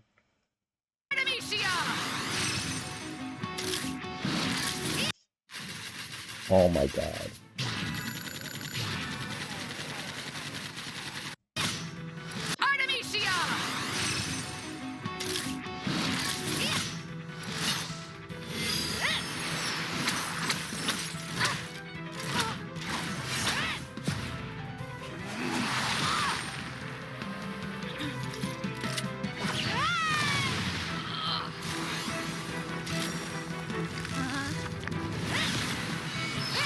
Can't touch me, Ice Queen. Huh. So that's what it's like. Yeah.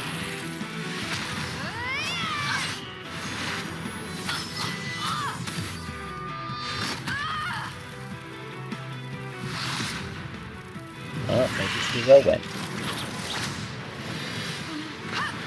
This one's very back and forth.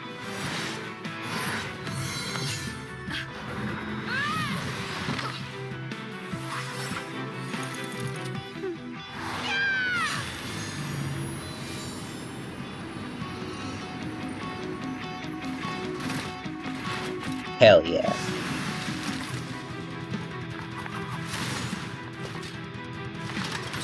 Double fight.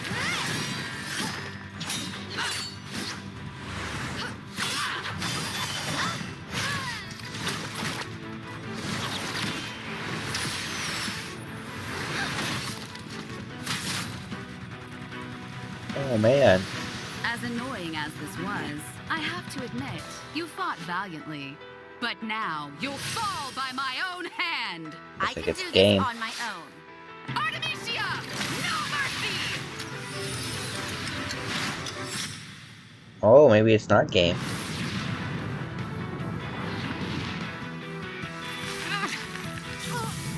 Oh, there goes her semblance. Game over. How strong are you? Strong enough.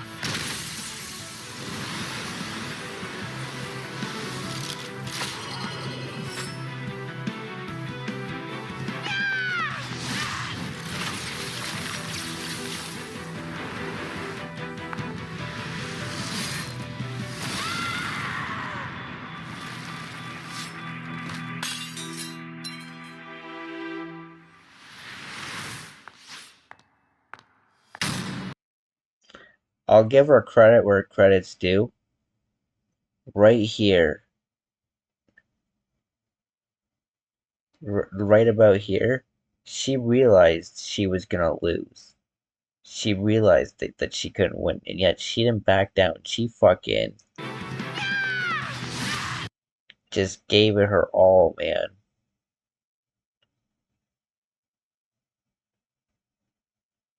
Good fight. KO! Well, Wiz, I'm glad we got these coats, cause that was cool. Weiss was incredibly skilled. Her versatility certainly proved a challenge for Mitsuru, and she held a decent advantage in speed thanks to time dilation. Granted their base speeds were relatively similar, but Mitsuru's status buffing spells could help counter the time dilation, such as by increasing her own evasion ability. Though to be fair, Mitsuru's analytical clairvoyance meant it would have been pretty difficult for Weiss to get the jump on her. Plus, Naota's persona had to move around Mach 7 to catch that arrow in such a short amount of time, so Artemisia must be capable of similar speeds. Yeah, but slowing down time seems like an instant win move, doesn't it? In some ways, yes, but At face value, some Ruby characters similar to Weiss showcase high Mach speed, such as dodging natural lightning. Persona characters feature similar cases, such as Junpei's persona flying out of orbit in seconds. we look for who can win the most matches overall, not just a couple times out of 1,000 possibilities thanks to one good move. Yeah, even though Weiss had... And see, that's what I'm always telling people. People will always say, like, oh, well, they could have done this to win, they could have done that to win. Yeah, you're right. You are absolutely right. If you believe if you are a fan of the character, you know the character more than I do, you know, possibly more than the Death Battle people who did the research do, and you believe there's a way they could win, good on you. But they don't look to see who could win in one instance. Who could win with one special move or one instant kill move right away. They look to see, if they fought 10 times, 100 times, 1,000 times, who would win the most fights. And that is who they just choose as the winner. I'm not saying they're always right. I'm just saying that that's what they do and that's what they believe. They believe that this person would win, 51 times out of 100 or whatever the fuck. You know what I mean? A couple times out of 1,000 possibilities thanks to one good move. Yeah, even though Weiss had plenty of attack options, Mitsuru's defenses were just too strong. Like how she completely canceled Weiss's ice attacks. This presented a unique problem for Weiss, who has always been fairly reliant. Well, Mitsuru technically takes extra damage from fire-based attack. Weiss's fire dust has never been shown to be deadly enough to account for the stat gap. Mitsuru has worn fire-resistant equipment before, nullifying this weakness. On ice techniques, she was forced to use dust which she has less experience with.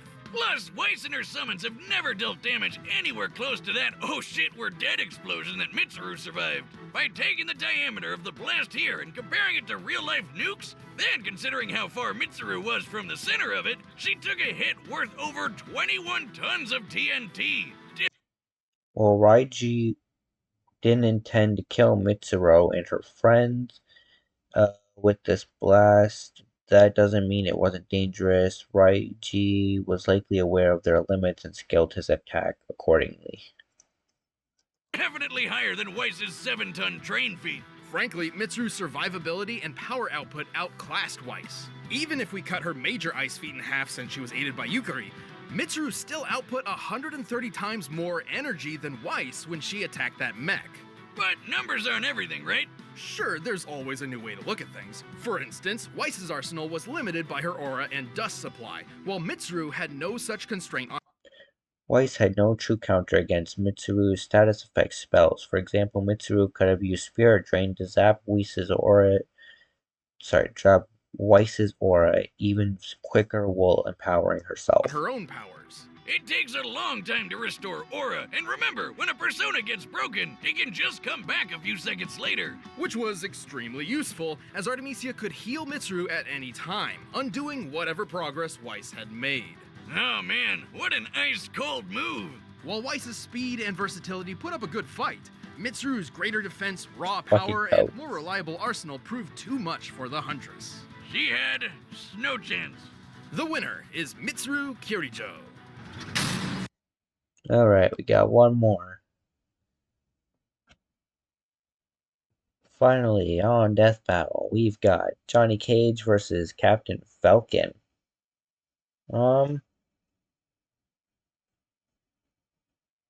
If it's just a straight up fight, if he can't use his car, I think Johnny Cage has got this.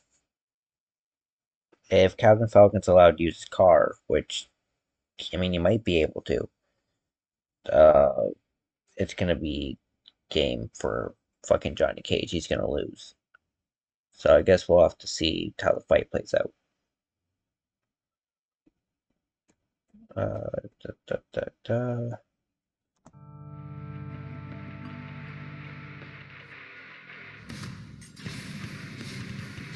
Whether it be to save the world or to benefit themselves, every warrior has a different reason for fighting. But when they're also a kick-ass celebrity, all that matters is they bring the hype. Johnny Cage, the stuntman turned legendary hero of Mortal Kombat. And Captain Falcon, the racer turned bounty hunter on the track of F-Zero.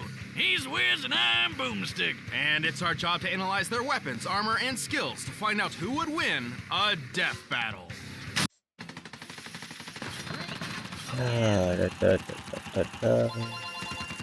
Skip.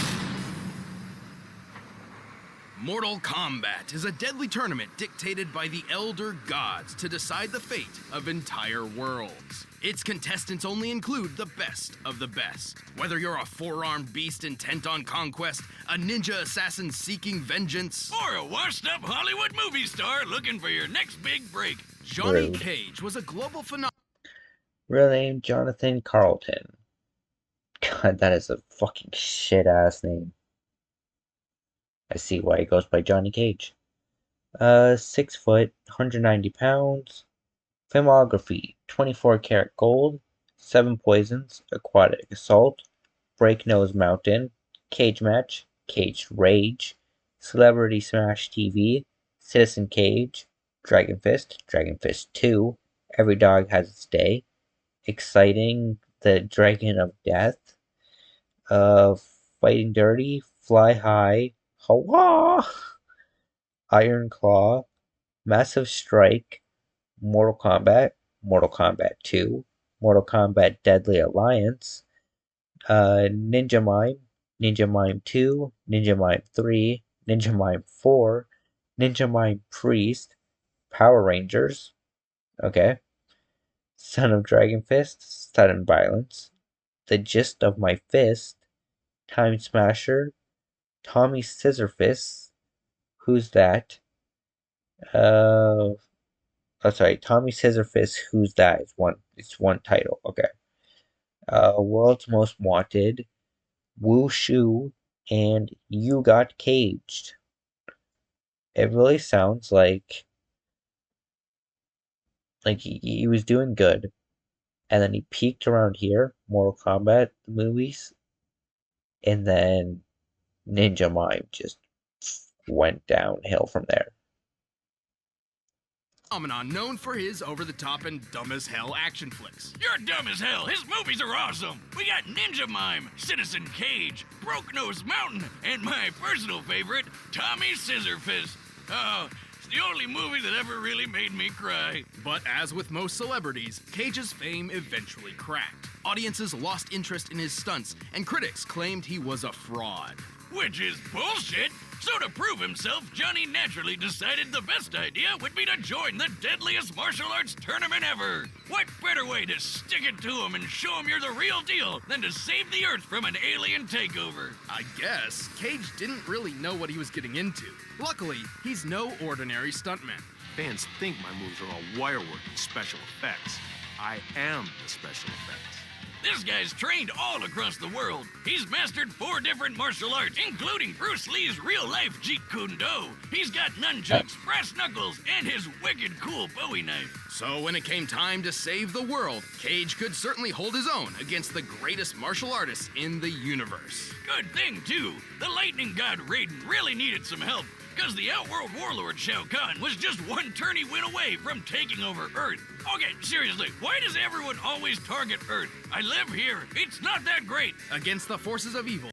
Bro, fucking facts. Like, aliens and everything are always trying to, like, take over Earth or destroy Earth or dominate. Why? Like, Earth is not that cool, bro. Just leave us alone. Our planet sucks enough without alien invasions. Just please, leave us alone, dude. Cage discovered he was more adept at this sort of thing than even he expected. He possesses a mystical power passed down through generations, originally stemming from a Mediterranean war cult which bred and trained combatants to fight among the gods. Sure. That's not random at all. This power manifests not just as a shield against divine forces, but also as a mythical energy Cage can weaponize. He can fire Shadow Bolt energy balls. Plasmic Bolt, Shadow Kick, Shadow Uppercut, Eclipse Kick, Nutbreaker, Fatalities, Head Pop, Torso Rip, Super Split Punch, Rod Shadow Mode. When near death, his power increases. Punch you to pieces with a Shadow Uppercut, do a Guile impression with the Eclipse Kick, and knock the shit out of you with his patented Shadow Kick. But even with these powers, Cage is still a mortal man. Whenever he found himself in trouble, he needed a go-to technique to get out of it. Oh, and he came up with the absolute perfect move. It's the Cup Nutcracker, shot. the Berry Buster, the Infertilizer, the Beanbag Barrage, the Not That Kind of Blow, and my personal favorite, the Help Doctor, I think they're in my ribcage special. That's horrifically disturbing. It's inspiring, that's what. He's strong enough to rip your whole body apart and send your Johnson flying off to another country. Fatality! Oh, God, what the hell? This isn't my first rodeo. Despite Cage's crude and Fucking cup check, man. downright juvenile behavior, he proved worthy enough to be a champion of Earthrealm. The dude's strong enough to chop through a human head, a chunk of titanium, and even diamond. Applying the density of diamond, crushing some of this size would require nearly 50 million joules of energy. That's like getting hit by 26 monster trucks at the same time. Cage is quick enough to dodge point. Chop through diamond, dodge point blank gunfire, fell 15 meters from a helicopter, tanked Sub-Zero's ice freeze, Ancestral power matched restricted gods, beat Baraka, who is bulletproof, multiple times, and defeated Reptile, Sub-Zero, Scorpion, and Shinnok. Blank automatic gunfire, and tough enough to power through Sub-Zero's Ice Blast, which stops or even kills most people instantly.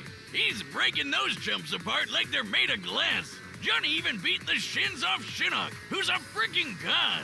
Thanks to his ancestral powers, which seem specifically tailored for this exact purpose, which is pretty remarkable. Shinnok's full power is a bit tricky to lock down, but he's pretty similar to Raiden. Despite Shinnok being an elder god, his fallen status restricts his power to a level similar to Raiden, who has destroyed Shinnok's body. Who fired a blast that obliterated this huge temple along with his enemies. So it's definitely a desperate max power move.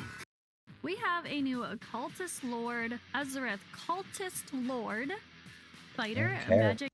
As Buddhist temples typically avoided the use of stone in construction, we took the typical composition of wood and concrete into account while measuring the structure to determine this blast must equal nearly 270 tons of TNT, more than enough to level an entire city block. Damn! Who cares if Johnny's a...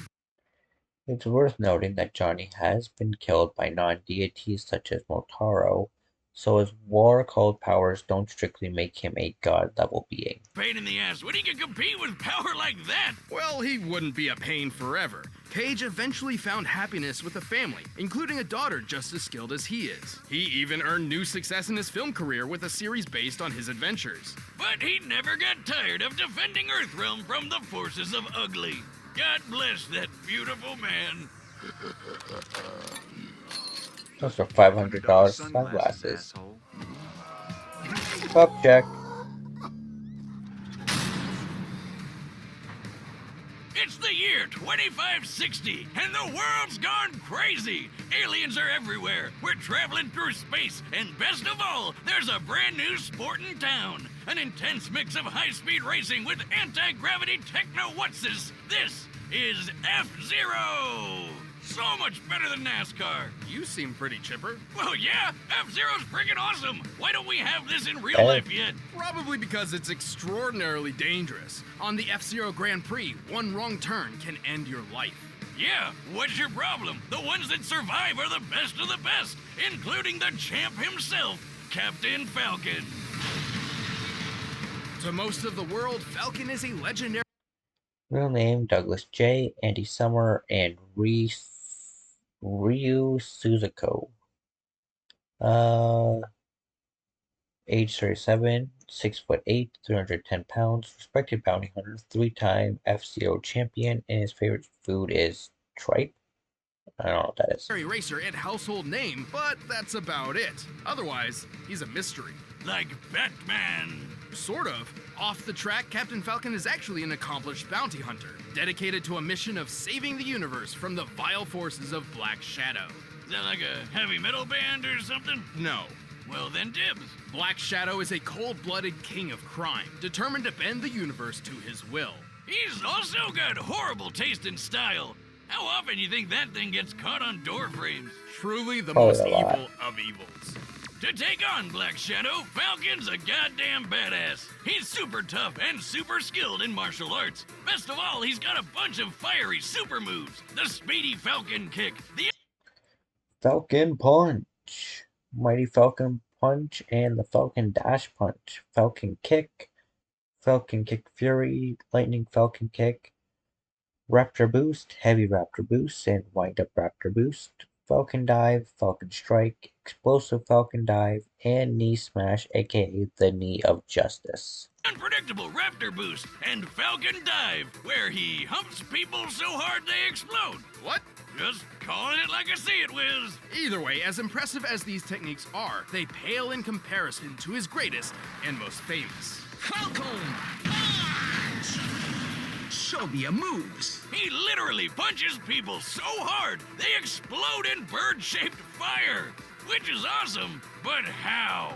Well, as evident from his other techniques, he's not moving so fast he's igniting the air or anything like that. Rather, Falcon seems to possess some limited form of pyrokinesis. And while the reason for this has never been specifically explained, the answer may lie within his sleek F-Zero machine, the Blue Falcon. Oh yeah, this baby uses Yes, he's gonna get to use the car, so I don't think Johnny's gonna win. 1,260 kilograms.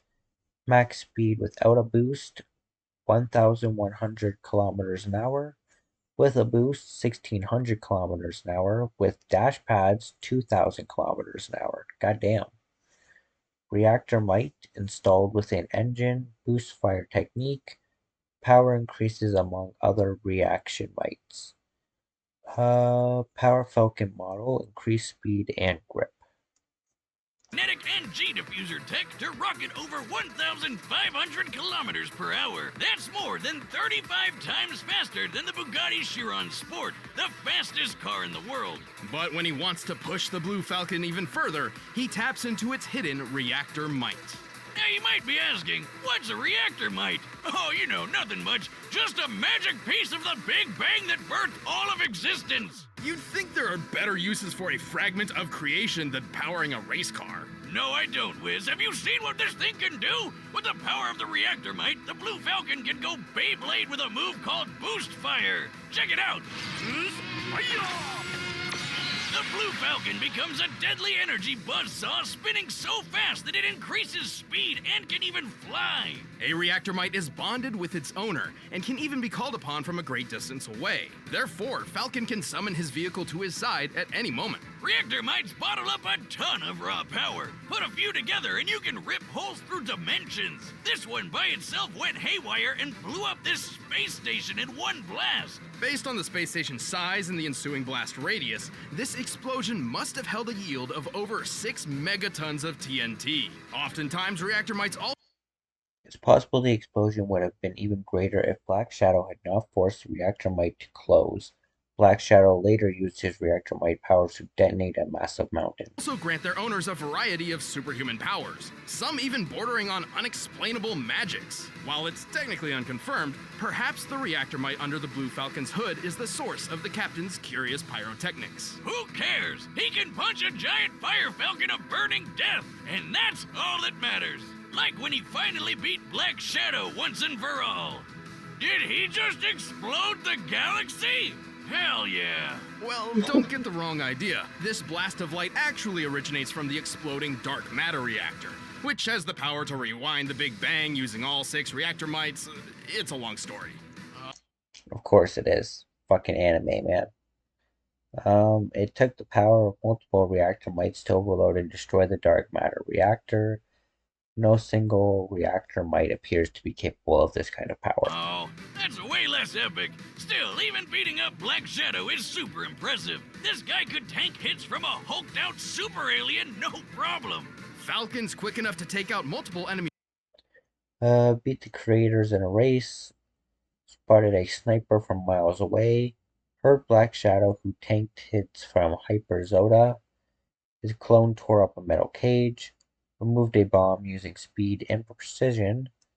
Blitzed 3 deathbots in 0.2 seconds. Defeated Deathborn, Blood Falcon, and Black Shadow. Robots in the blink of an eye, a feat which would require moving faster than sound. He can spot a sniper from several miles away and even survive an exploding rocket. His exact clone took multiple blows from specialized military personnel with no effect whatsoever. And as a bonus, Falcon carries dynamite powerful enough to blow up this giant weather machine. That's like 100 sticks of dynamite in one. Where do I get me some of that? And whoa, wait a minute, that guy survived? While Captain Falcon did accomplish his mission and rid the universe of Black Shadow's tyranny, it took more than one man to do it. Oh, great. Here comes the power of teamwork bullshit. No. I mean, Falcon is literally more than one man. Go on. The name Captain Falcon is actually a title passed through generations. To date, at least 3 people have claimed the moniker: Douglas J., Andy Summers, and Ryu Suzuku.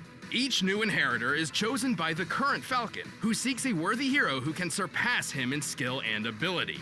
So technically the latest to take the title, Ryu, should be capable of anything the others could do and more. New life goal unlocked. Wiz, I'm putting in my 2 weeks notice. While the man behind the mask may fall, Captain Falcon will always ride on, defending the galaxy one raceway at a time.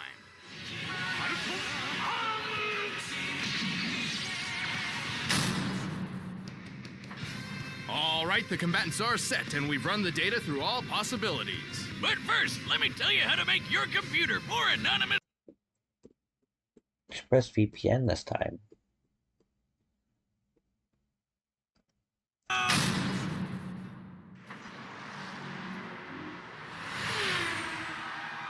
You recording? Yeah? Okay. We're at the F-Zero Grand Prix, snagging some clips for my latest flick. That guy there? That's who I'll be playing. Yeah, you're looking at the next Captain Falcon.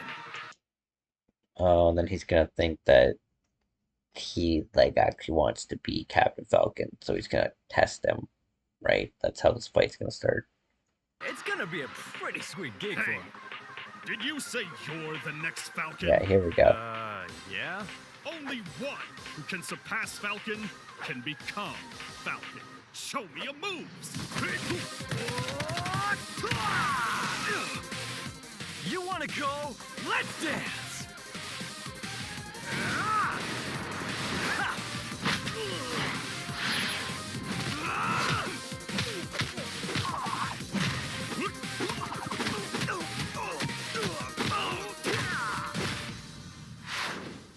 Falcon kick!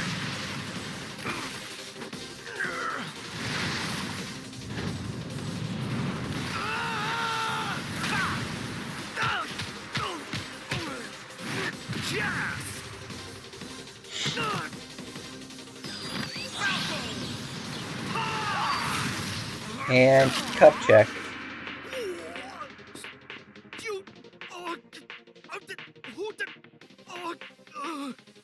You know what they say? All's fair in show business. Nobody says that!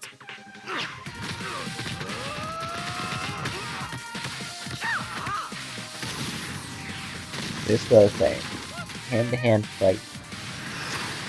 Johnny's got this. But once he calls in his card, Johnny's gonna get cooked. You sports types really take audition seriously!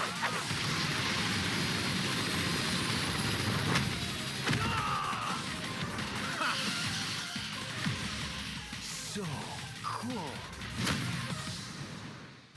Knee of Justice.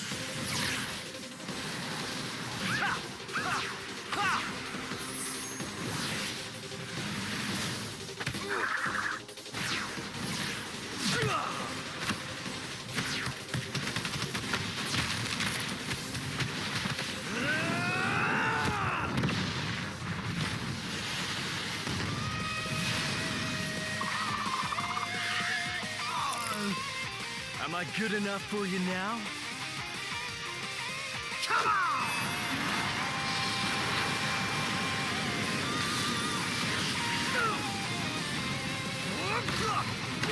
And now he's gonna live. Use fire!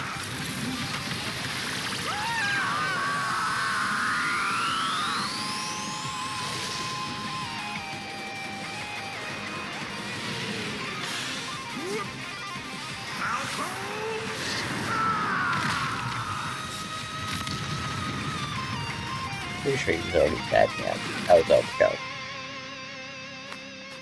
Only one can be worthy. I feel like that last punch was overkill, but whatever. You do you. KO! Yes! Yes! Oh, that was awesome! Okay, just chill for a minute. Johnny Cage certainly held his own against Falcon, with superior martial arts ability and matching Mach speeds. But Captain Falcon wasn't a pushover and had plenty of experience with tricky opponents. Most of all, he had way more power on his side. Let's compare some of Johnny's best feats to Falcon's, specifically crushing Diamond in the Falcon Punch. Yeah, when he hit that tough son of a bitch, Black Shadow.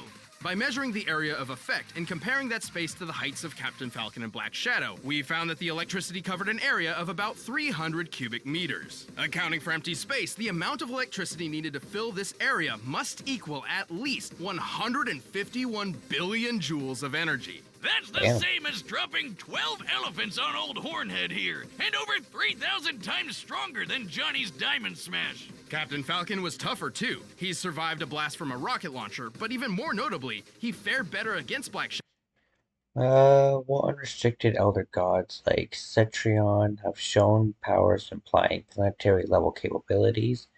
This does not directly skill Johnny or even restricted and fallen gods such as Raiden and Shinnok. Shadow than Zoda did. You know, that hulked-out alien guy who survived the exploding weather machine when he wasn't all hulky? So we can reasonably scale Falcon to Zoda, at least as far as those sorts of physical feats are concerned. Look at that explosion! Based on its size, it's worth around 100 tons of TNT. And while Cage's war cult powers let him Note that Raiden's 270 tons of TNT calculation was highballed for the benefit of the doubt. Black Shadow used his reactor might to destroy a mountain, a feat that is equivalent to over 1 billion tons of TNT. survive battling Shinnok, whose power rivals Raiden's 270 tons of TNT blast. Recall that this ancestral defense seems specifically tailored to counter such divine forces. A bullet could still put Cage down. It has, and he's even died to lesser foes in alternate timelines. And anyway, Raiden's final explosion attack is nothing compared to the raw power of the reactor might under the Blue Falcon's hood. Numbers aside, this was a pretty even match, but Falcon's greater strength, toughness, and fiery arsenal tipped the scales. In the end, Johnny just couldn't finish the race. The winner is Captain Falcon. Hey, thanks for watching this episode. Alright. And that is going to be it for this episode, guys. You know the drill by now. Like and subscribe. Go give Death Battle some love. Watch their fucking videos. They're coming back soon. February. I think about a week like by now. You know what? Why don't we double check? Da, da, da, da. Yo, let's go, Chad! We kick it off the stream with a banger!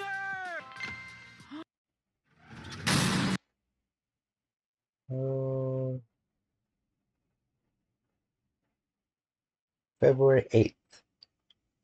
So just over a week before they come back with Ichigo versus Yusake? I don't know, the guy from Yu Yu Hashiko. So yeah. Anyway, like I said, guys, that's gonna be it for me for this episode. Like, subscribe, give Death Battle their love, and I'll catch you guys next time. Peace.